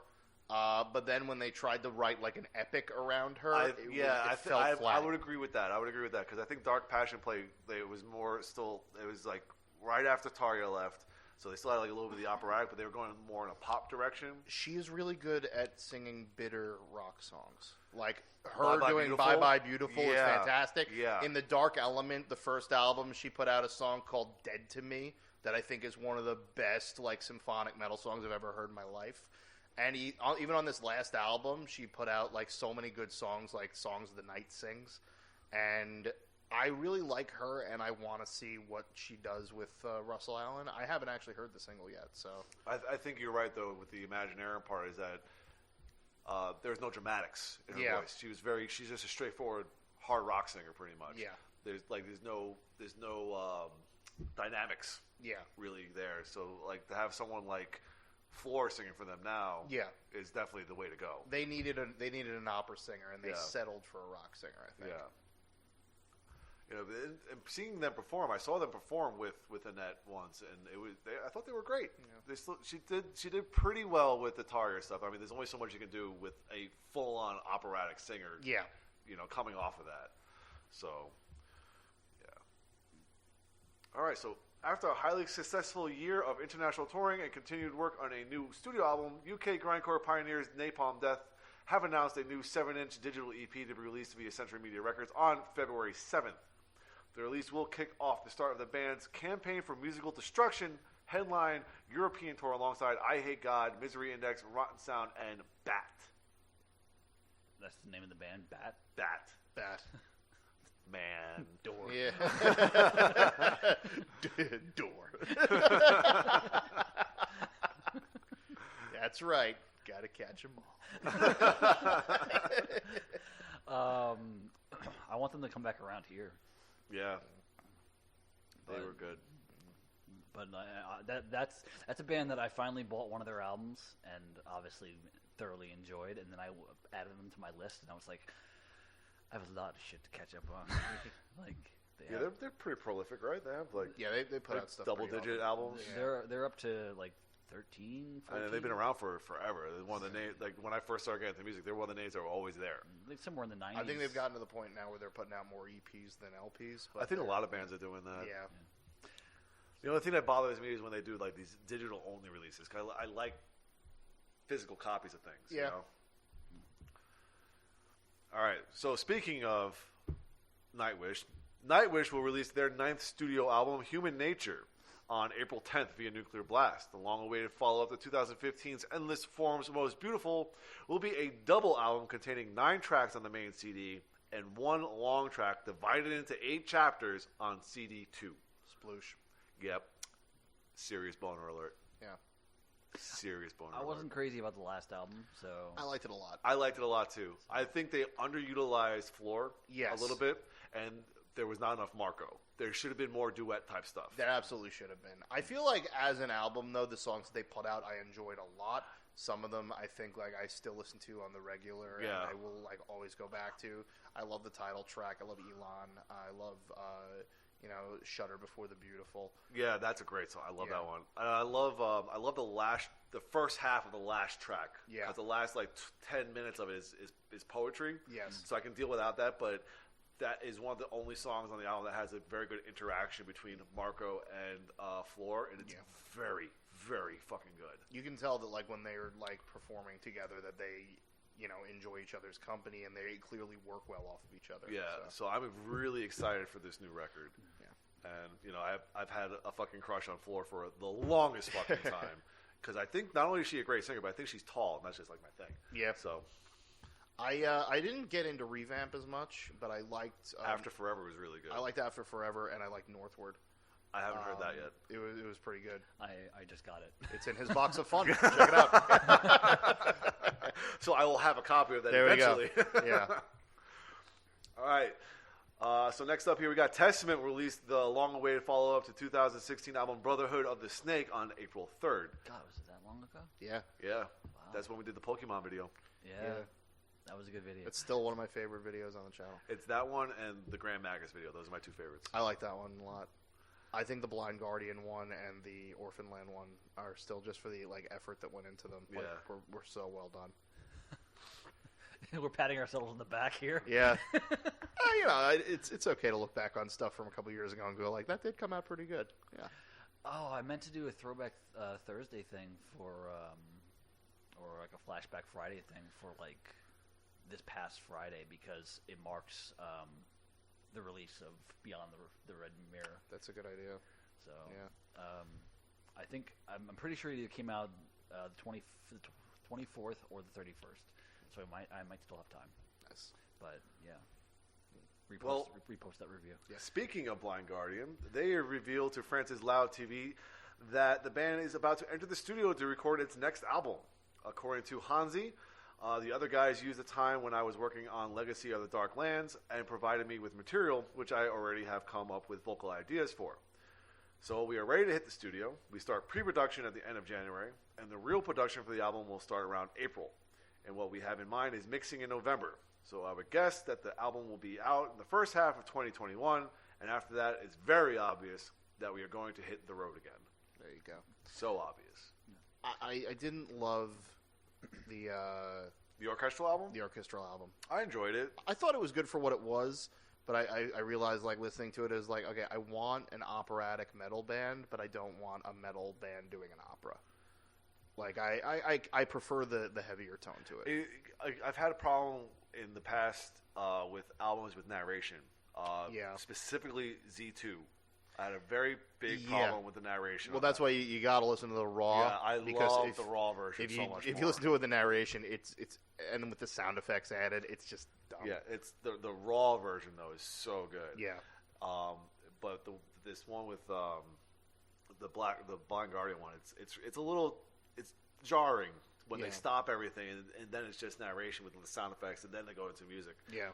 I just wish that we had a version of it without the narration, because the disc I got had the album and then the instrumental album. So you got all the instrumental parts but without the singing. There you go. So I wish I had the singing part on the instrumentals without the interludes in between with the narration. Yeah.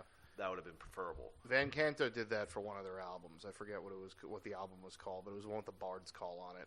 And they had John Rhys Davies doing this long-winded introduction or outro for all the songs, and it was just I don't need this. I love John Rhys Davies. I don't need any of this. Yeah. That's I felt the same way about the Metallica movie, Through the Never. Yeah. Because I watched it, and the narrative part wasn't the greatest. No. It served no purpose. But I wish they released a version of it with just the concert footage, because the concert footage was fucking incredible. Yeah. I wish there was a version of the movie with just that. Just that. And I'm also waiting for them to announce that they're releasing S&M 2 on DVD, because that was so good. So good. Gotta see it. Oh, it was great. It was amazing. I saw it in the theaters. It was really fucking good. Nice. You know it's going to come out. So. Yeah. It has to. If it doesn't, I'll be very disappointed. Yeah. Very disappointed. All right. Last in Line has entered Steakhouse Studio in North Hollywood, California to begin recording its third album. The follow-up to last year's 2 is tentatively due before the end of the year via an as-yet undisclosed record label.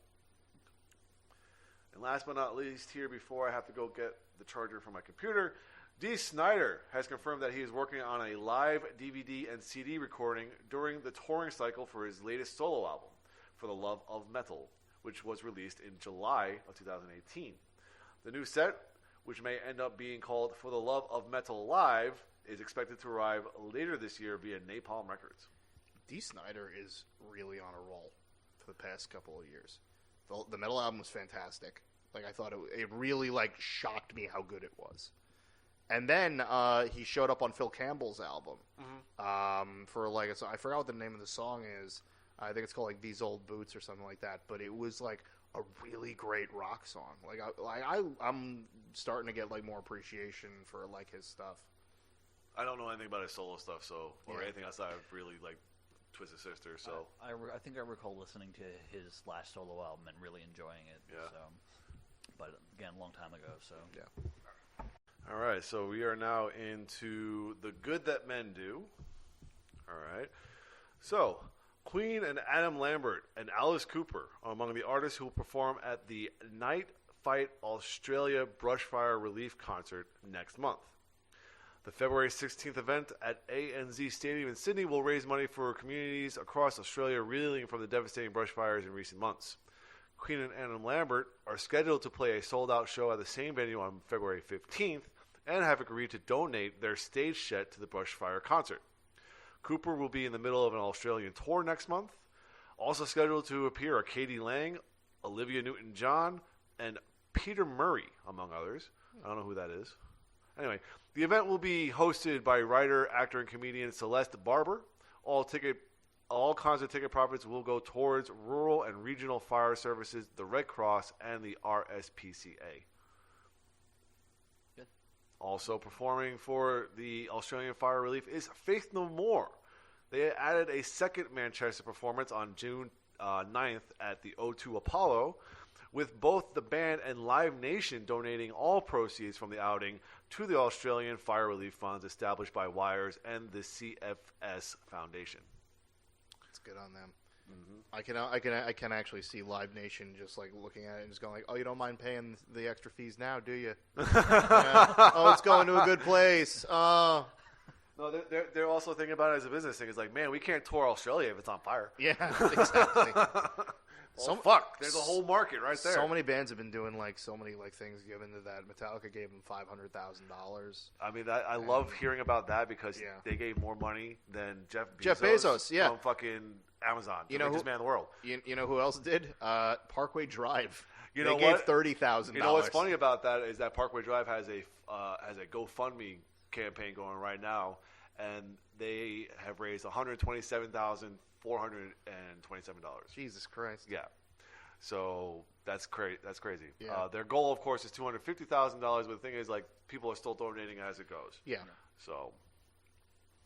And it's not like one of those situations where they're like, "Oh, we don't meet this. I guess we'll just." It's just money that's going straight to these things. So. Yeah. Well, that would be the crowdfunding tracker. That would be the next bit of information here. Yeah. So there you go. There's your crowdfunding. Well, the thing is, you also have one that you posted up on the Facebook page about a friend of Monkey Soup. Oh yes, for those individuals who saw the two music videos that I filmed and edited, or actually I didn't film the last one. I just edited it. But Kelly Abbass from she's a model / musician from Canada and friend of Helgram Monkey Soup. She appeared in the videos we made. She is currently going through I believe it's glioblastoma, which is a deadly form of brain cancer, I believe. And she has a GoFundMe page right now to help her with medical funds. She says in her description that she was trying to do everything on her own, but she's currently running out of funds because of the fact that she's going through different kinds of treatment, and it's still going on. So I've posted the link before on the page. I'll post it again with this podcast, but I encourage people to donate what they can to help her out in her treatment. So. But that's I haven't been on Kickstarter or anything like that in a while, so I haven't checked on anything because usually I use my tablet to do that, and I haven't used the tablet. Lindsay's been taking it and using it, and I haven't thought twice about it. So because I know that the Sound of Thunder doesn't have one up anytime soon because they're still working on getting the previous one done and out. So word. So. But they always delight people. Actually, I have to check more often because Electric Six does a lot of kickstarting. No shit. Yeah. Fucking love that band. Yeah, they do a lot of kickstarters. They're good. So, and they are. God, I hate that they're so prolific because they are like every year an album comes out. God damn. Like, I stopped buying after album 6, and they've literally released about 10 albums since. Fuck that. I was like, guys, calm the fuck down. It's like being a Devin Townsend fucking fan. It really is, because like he releases an album, then at least 1 to 2 live albums after that, and then another fucking album. Yeah, so it's just so much stuff, and it's like on Amazon, it's all really expensive. They actually somebody unloaded their entire Electric Six discography at CD Warehouse on I-10. Oh shit! And I was like, oh yes, and they were all like $10 used. I was like, no, Why? And Why? I was like, I'm not paying that. Fuck. Like I love the band, but if I'm buying it used, it's got to be like cheaper than that shit. For real. Yeah, I mean, like I found the Shadow Theory album for like $8.99, and I was still like a little. That's a little like that's like on that verge. That's on that line. I was like, I want to see it. Like, I want the album, but this is the first time I've seen it used anywhere before. I was gonna say it's probably one of those things where like, am I ever gonna find it this cheap anyway? Yeah. Anywhere. Yeah. Yeah. Play that gambit. Yeah. I'm desperately looking. I don't know if they just never made them or if they are actively keeping it rare, but I have yet to find a vinyl copy of Fire anywhere. Fire by Electric Six. Oh. Yeah. Really? Did you ever check Discogs? I did several times. Did they list anything? They just wrote "ha ha no."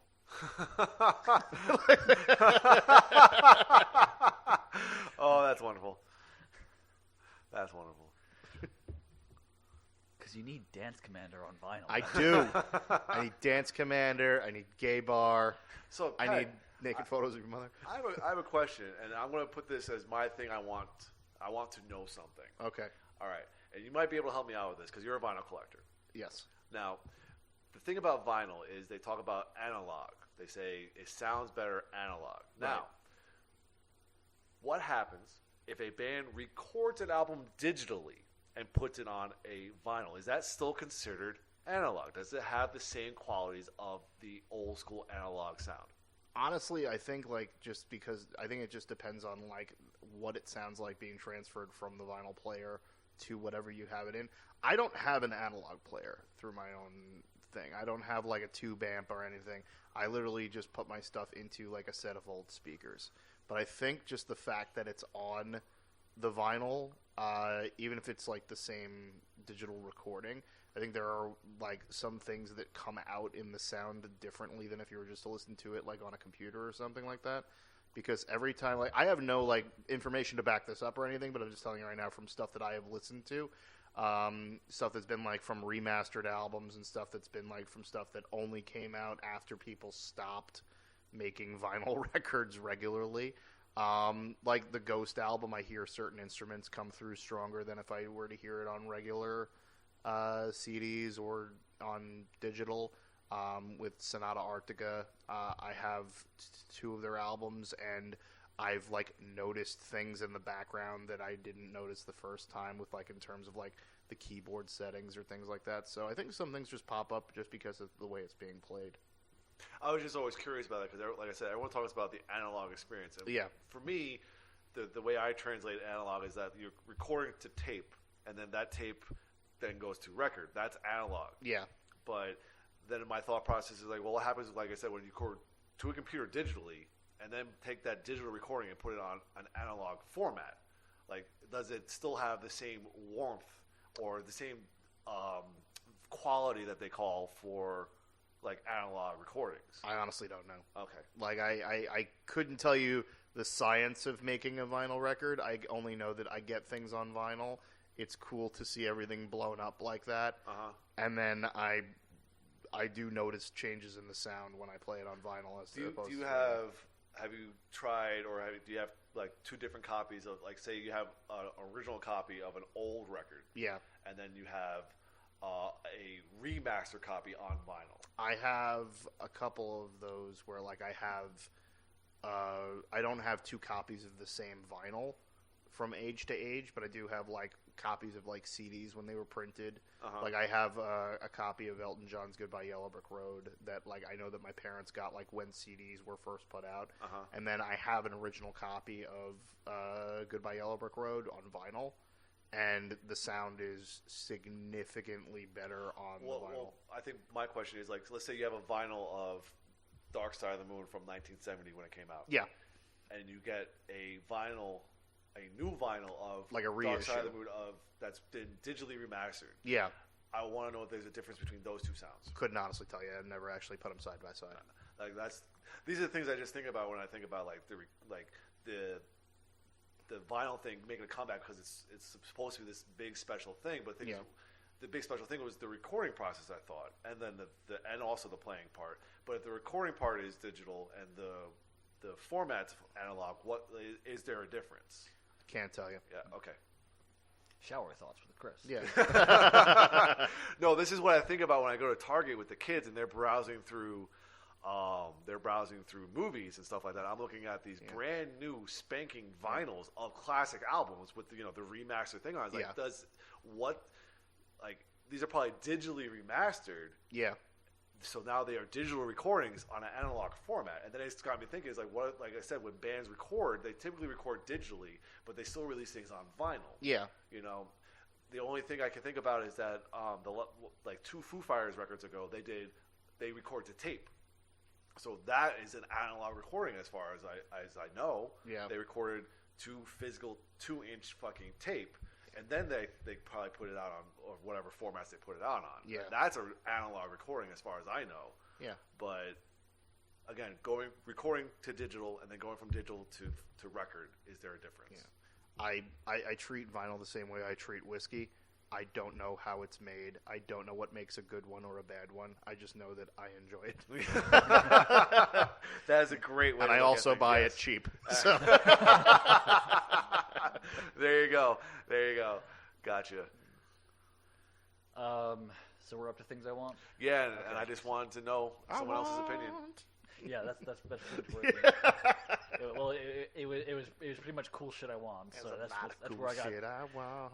That's where I got the inspiration for the title of it. There you go. You got a shit ton of money though. I actually don't have one, so you just kind of filled in the gap there. Awesome, perfect. Yeah. Unless you have something that you can think of off the cuff that you want in metal. Something that I want in metal. Yeah. I don't know. I heard that Russell Allen's doing an album with Annette, so I'm all right with that. Pat's covered. We're good. I heard rumors of this, but I don't know if it's actually going to happen. AC/DC returning. Yes, I did hear that rumor too, with Brian Johnson. With Brian Johnson singing specifically. I do not want another Guns N' Roses AC/DC. I want Brian Johnson in. I don't want it if it's going to kill him. I know that he left because he had catastrophic hearing loss. Yeah. And if it's going to be continue to be detrimental to his health, and there's not a way to work around that, I don't want Brian Johnson to die deaf. But I also don't want to have the last AC/DC that goes around with the singer be the one fronted by Axl Rose. Very true. Yeah. Very true. That rumor's been circling around forever, too. Yeah, but it just resurfaced again. Yeah, I know. It picked up a little bit of traction Not recently. only are they thinking of doing a tour again, but also recording new music. Yeah. And AC/DC, when AC/DC puts out a bad album, it's still a comparatively good album. So because it all sounds the same. because they just make the same song 20 or 30 times. Yeah. And 18 out of the 20 or 30 they're classics. So if it ain't broke. Yeah. Most of them happen to be on Back in Black. Yeah. We're making Back in Black 23 today. Yeah. And I would just go cool, here I am for the 24th time. All right, we ready to move on to some concert news? Yep. All right, well, let's get in. We're into that season where they start announcing the big festivals. All right, so we got some festival news starting off here. So Limp Bizkit, Slipknot, and Rob Zombie will headline the 10th anniversary edition of the Rock USA Festival, set to take place July 16th through the 18th at Ford Festival Park in Oshkosh, Wisconsin. That is literally a headline you could have read in 1999. I was going to say, this is the What Year Is It festival. But while we're here, we might as well talk about the bill as it stands right now. So Thursday, July 16th, Limp Bizkit, Hailstorm, Chevelle, Avatar, Fever 333, Wage War, We Came as Romans, Stick to Your Guns, bunch of other bands. I'm just not going to bother listening to the rest of them. We got Friday, July 17th, we got Rob Zombie, Ice Cube, The Pretty Reckless, Hell Yeah, The Hollywood Undead, Attila, and a bunch of other bands. So skip that day.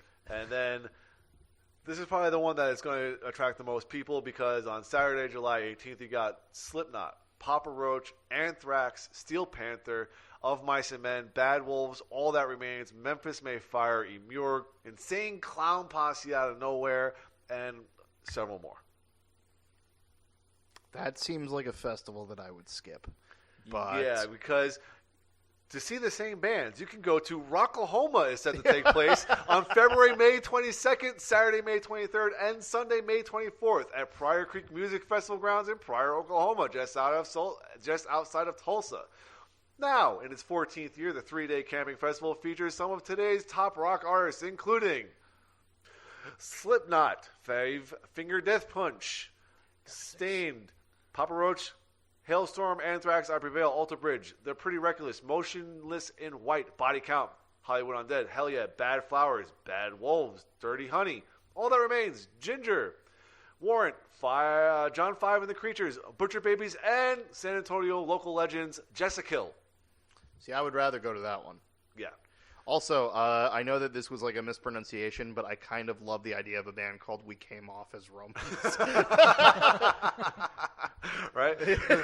We were under the impression that we were Romans. They were under the impression that we were Romans. We're actually Greek, ... But nobody expects the Spanish Inquisition.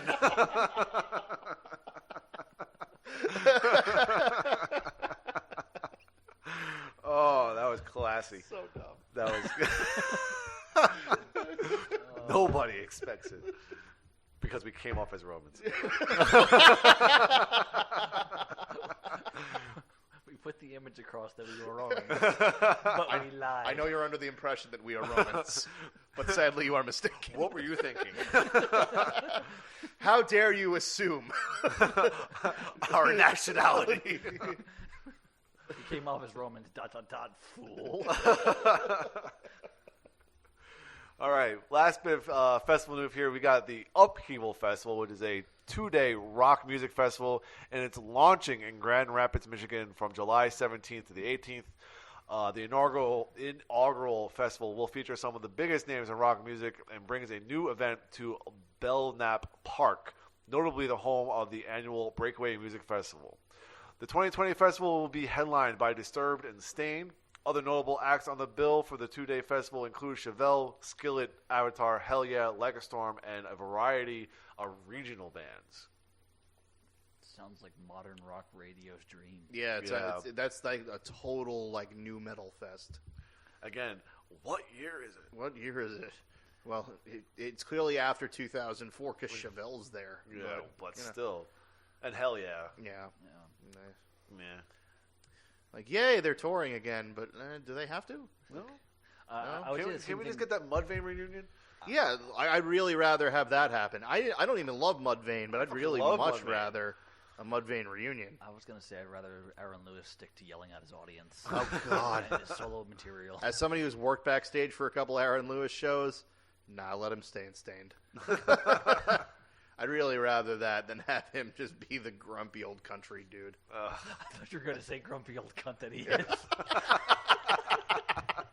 For the record, I did not say tree. that. Cunt's tree. For the record, I didn't say that, but you can go ahead and make assumptions. All right, we ready for some touring news? Yeah. Regular touring, just straight up touring. Do it. Touring. Do it. All right, Between the Buried and Me have announced a spring 2020 North American tour that will feature a very special 2-set performance celebrating 20 years since the band's inception. The first set will feature a career-spanning setlist, while the second set will see the band play its highly acclaimed 2009 opus, The Great Misdirect, in its entirety. There is a San Antonio date here, June 4th at the Paper Tiger. Yay.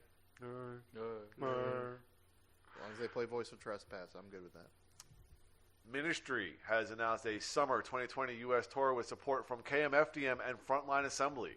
The Industrial Strength Tour, love it, will celebrate the 30th anniversary of Ministry's The Mind is a Terrible Thing to Taste album, released in 1989. Wow.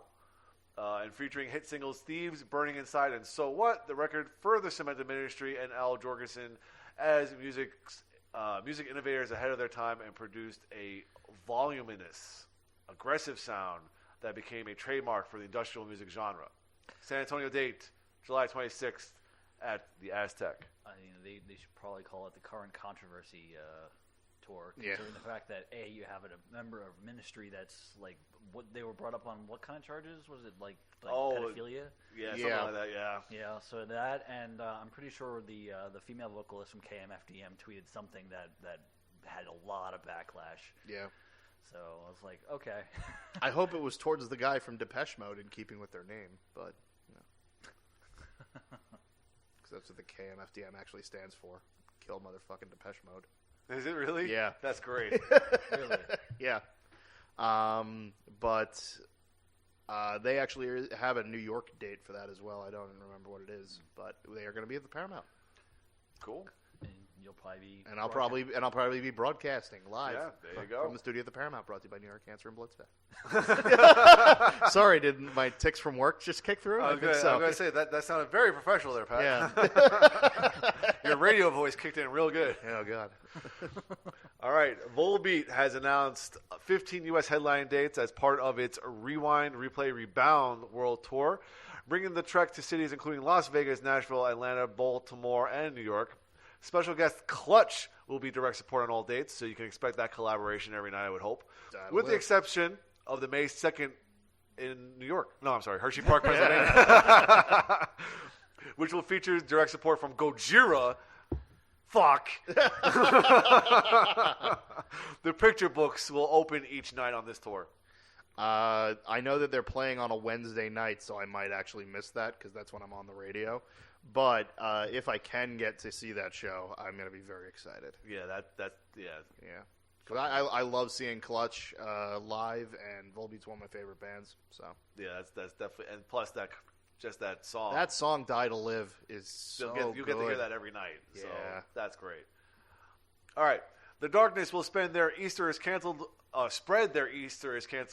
message across North America on a headlining tour, kicking off on April 13th in Edmonton, Alberta, Canada, at Union Hall, and wrapping on May 23rd in Chicago, Illinois, at Park West. Sorry. The Darkness will play its latest album, Easter is Canceled, in full, followed by a set of their greatest hits and fan favorites. So people will be showing up to the second half of the show. I actually think Easter is Canceled is a really good album. Is that right? I listened to it a little while ago. They have some good songs on it. Rock and Roll Deserves to Die is the single from it. There you go. And I don't know if you've ever actually seen the cover of Easter is Canceled. It is hilarious. I have not. It is the singer of the band depicted as Jesus on the cross, and he is totally buff and breaks off of the cross. That is amazing. Yes, I think I have seen that. Yes. And Yes. it's just amazing to me. Complete with the drummer like just taking drumsticks and beating up the Roman soldiers. The ones that came across as The Romans. ones that came across as Romans.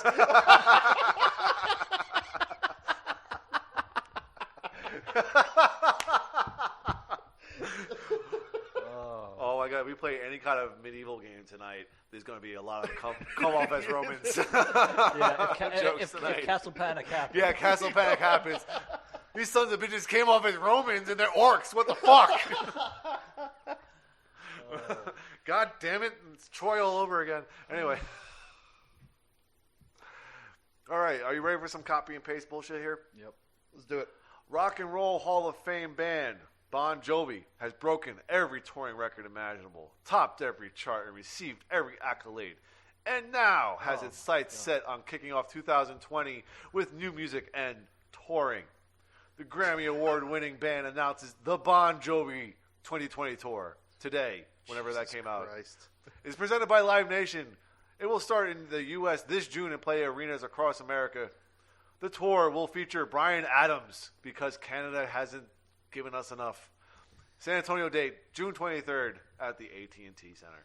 That is the worst worded press thing I've ever heard. Right? They're just like, it's a mouthful. For They no are ready fucking reason. for music and tours. We are preparing to think about maybe going on tour. Also, just like rock and roll Hall of Famers, Bon Grammy Jovi. winners. That's us. And this is the Bon Jovi tour, in case you didn't know who you were seeing. That's like a situation where like you get really excited and then really deflated, like where it's like Rock and Roll Hall of Famers, Bon Jovi. It's like saying WWE Hall of Famer, huh? Drew Carey. The Ronnie James Dio hologram will return to the road this spring, although no tour dates have yet been announced. Ronnie's widow and manager Wendy Dio told the Metal Voice at a Metal Hall of Fame event in Anaheim, California, that fans can expect to see a digital version of the legendary heavy metal singer back on tour in May and June. All right. Not sure why. Have I ever like told you guys like my unease with the Ronnie James Dio hologram? It just sounds very weird. It's incredibly weird. All my friends went to the show, Okay. and I just decided not to because I was like, I don't want to. What was their experience? They loved it. Really? They thought it was a lot of fun. Now, my way of thinking of it is it's kind of like propping up a corpse at a funeral. Kinda. And just being like, I know he's not really There's here. like a Weekend at Bernie's feel to it. There's a total Weekend at Bernie's feel to it. Also, just the fact that like you have all this technology to bring him back as a hologram, and you just have him like on stage just kind of moving around. Like, have him... I say either don't do it at all or go crazy with it. Have the hologram Dio in the costumes from the videos. Have him fight dragons surrounded by fire. And also have him like 10 feet fucking tall. Have him grow into a giant and fight the monster that's on the cover of Holy Diver. Yes. Like, yes. imagine like a crazy Dio hologram experience. That would be more fun. I would rather that than just like, well, here's some kind of cobbled together images of what he would have looked like if he were on stage in 1993. And it's like, all right, that's cool, I guess. You know, I'd really rather just see like, because apparently like Tim Owens was part of the band and he was doing singing with them. And like they had like all these members of his actual band like as it. Why not just do the tour regularly as is? A tribute band. Yeah. I mean, I think they do that anyway. Yeah, I think that's what Last in Line started at. Yeah. Isn't it? And then just keep doing that. Yeah. You know? Yeah, I mean, it makes no sense.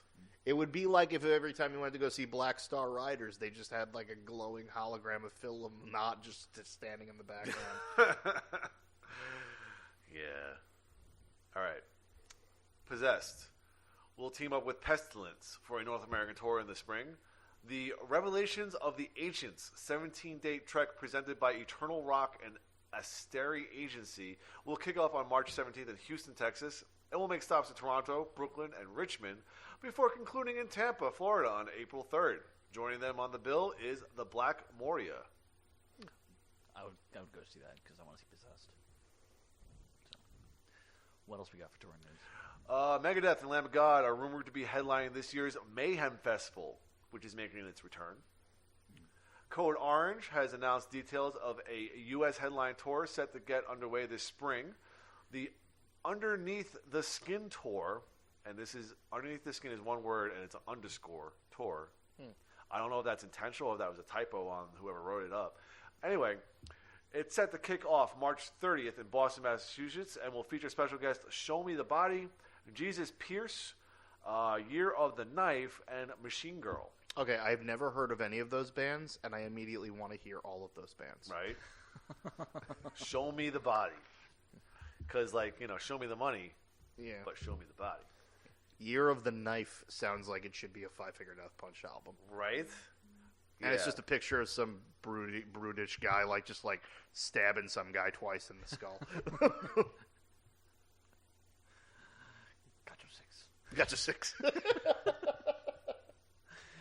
It never gets old. It never goes away. Gotcha 6. Because they always on your 6. Gotcha 6. Gotcha 6. Always. All right. Monster Magnet will return to the road in North America this spring to celebrate the historic release, Power Pop.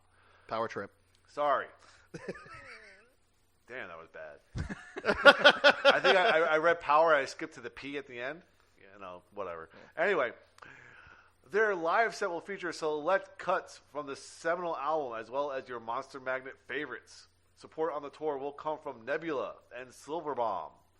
The tour begins March 20th in Brooklyn, New York, and runs through April 18th in Sayreville, New Jersey. Sounds cool because I actually like Nebula. I like Monster Magnet a lot. I'll probably end up seeing that. I really want to see the title track from Power Trip live, and I want to see him play Space Lord. But what about Paper Pop? Power Pop? Not a fan of Power Pop. Extreme Power Pop. Extreme Power Pop. Ew. That's like a candy from the 90s. That totally is a candy from the 90s. Extreme Power Pop. Woo! Extreme. Tastes like fire. Washing it down with my Mountain Dew. Extreme. Watching ECW. Anyway. Hashtag copy and paste. This year we'll see the North American debut of the most extreme spectacle in live music when Rammstein brings its full-scale stadium production to this continent for the first time ever.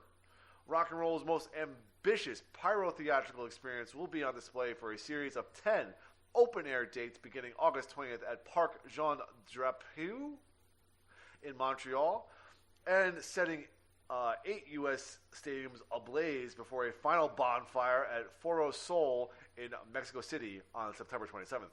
There is a San Antonio date, September 16th at the Alamo Dome. And guess who's going to that? This Not guy. me. It's a fucking Wednesday night. This guy. There's also a New York date. Hey, you're in San Antonio now. You brought bagels. You're allowed to just sit in on this, all right? Because there actually isn't a New York date. It's not a New York date. It's a Jersey date. It's that's a New right. Jersey date. Oh. They glowed up the entire state of New York for a show that's not even in New York. Well, it's the home of the New York Giants and Jets. Yeah, for no reason. We're, of course, talking about Giants Stadium that's in Rutherford, New Jersey. Yeah. East Rutherford, New Jersey. So it's a little bit closer than West Rutherford, New Jersey, but still in New Jersey. Fucking Those, Jersey. those bastards lied to me. that place is a bitch to get to anyway. It really is. I It went is to a go. bitch. I went to go see the Rolling Stones last year there, and getting back from that show Did was. you drive or did you take a bus? We or what? drove. Oh, fuck. And getting back from that show, like if we had not literally like broken the law and cut across a divider, we would have been there into like 5 a.m. Dude. because there was an accident with a truck. Dude, when we went to see Metallica there, I think we pulled out of our spot and we were in the city. And we were in there for like an hour, and we looked around like, oh look, there's a spot right over there for like an hour. Like we made it like maybe 5 spots away. It was horrible. I think next time I'll actually end up like taking a train or something. I've taken the bus there. That's not that bad. But the thing is, you also run the same trouble of getting into traffic with the bus. So. I think that was also the same time that Cats did like the most The most illegal U-turn in the history of illegal U-turns in front of police officers. They're just like, you know what? You got balls. You're good. I want to see where this goes.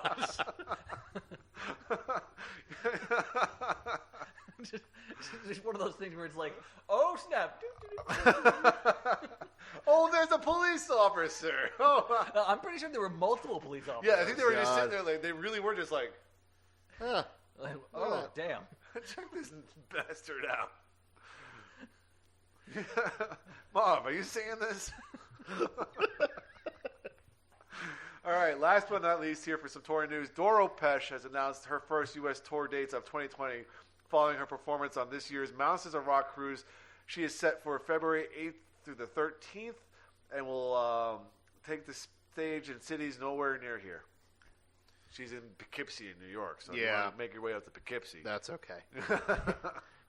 We've seen Doro before. I love Doro, but I'll wait until she comes back around. She is either like completely unattainable or she shows up to Amityville. Like she has no in between. She's like either like, well, if you want to come see me, you have to come all the way up to Poughkeepsie, New York, or she's like, yeah, I'm outside your door. I'm 5 minutes from your house at a show that's $15 to get into. That's just the roulette. There's That's the Doro roulette. No middle ground. All right, ready for some one-offs here? Yep. Okay, so we've been talking about this for a hot minute here, but according to Variety, Aerosmith will perform with Run DMC at the Grammy Awards on January 26th, which is tomorrow night, at the Staples Center in Los Angeles.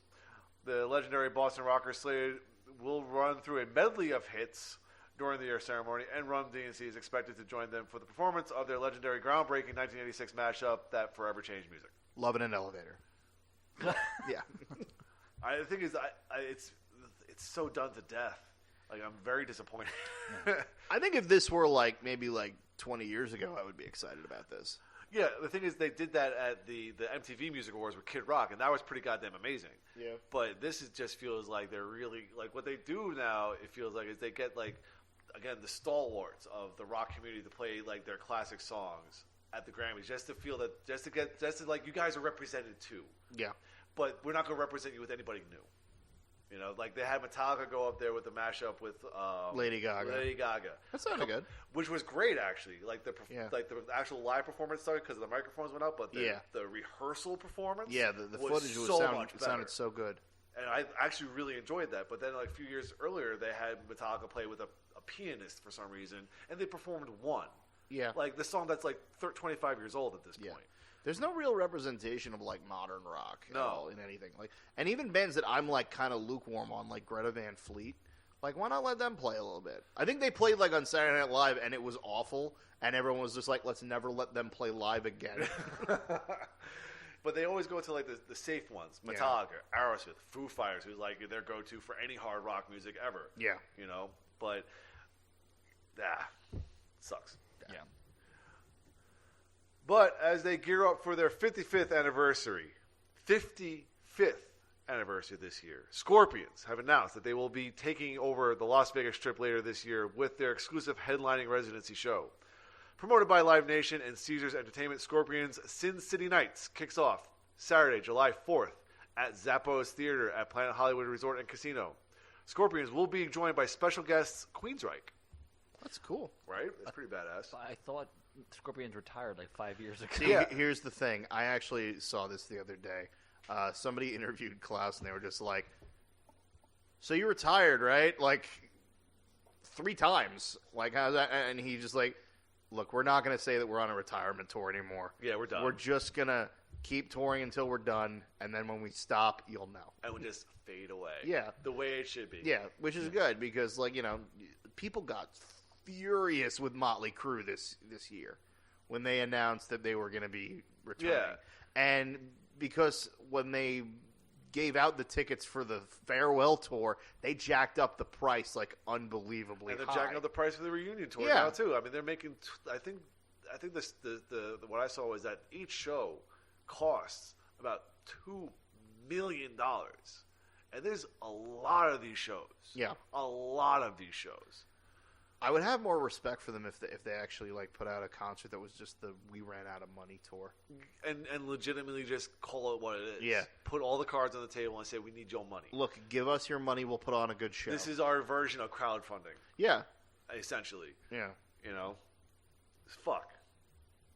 But because I went to one of the Scorpions farewell tours. Dan and I went and saw the farewell tour of Kiss. Yeah, 2000. Kiss. Oh, there you go. 20 years ago. Yeah, I went to the farewell tour for the Scorpions in 2012. So. And the thing is, still, Kiss is on their farewell tour until they're already booked up until next year. So it's not even going to end this year. It's ending next year. Yeah. Ending. Yeah. The thing is, I've also said that I think Kiss will be the first band that does not ever end. They'll just have a rotating door of members as the band Kiss. They will be like the Trans-Siberian Orchestra with new members almost every year, and they'll just continue forever and ever. I would actually like that. I think every generation should see Kiss once, and that's it. Yeah. But I also think it should keep going. I think everybody should get a chance to see Kiss once. Yeah, the thing is, they're no longer a band. Yeah. We talked about, they are now a franchise. They are a marketable thing. Yeah. They're spectacle now. They're like the Harlem fucking Globetrotters of heavy metal or of rock music. They're just a spectacle. So they don't need original members. There's no creativity anymore. They're just really living off the stuff that cover bands can do. Anybody can be behind the makeup at this point. Yeah. Anybody.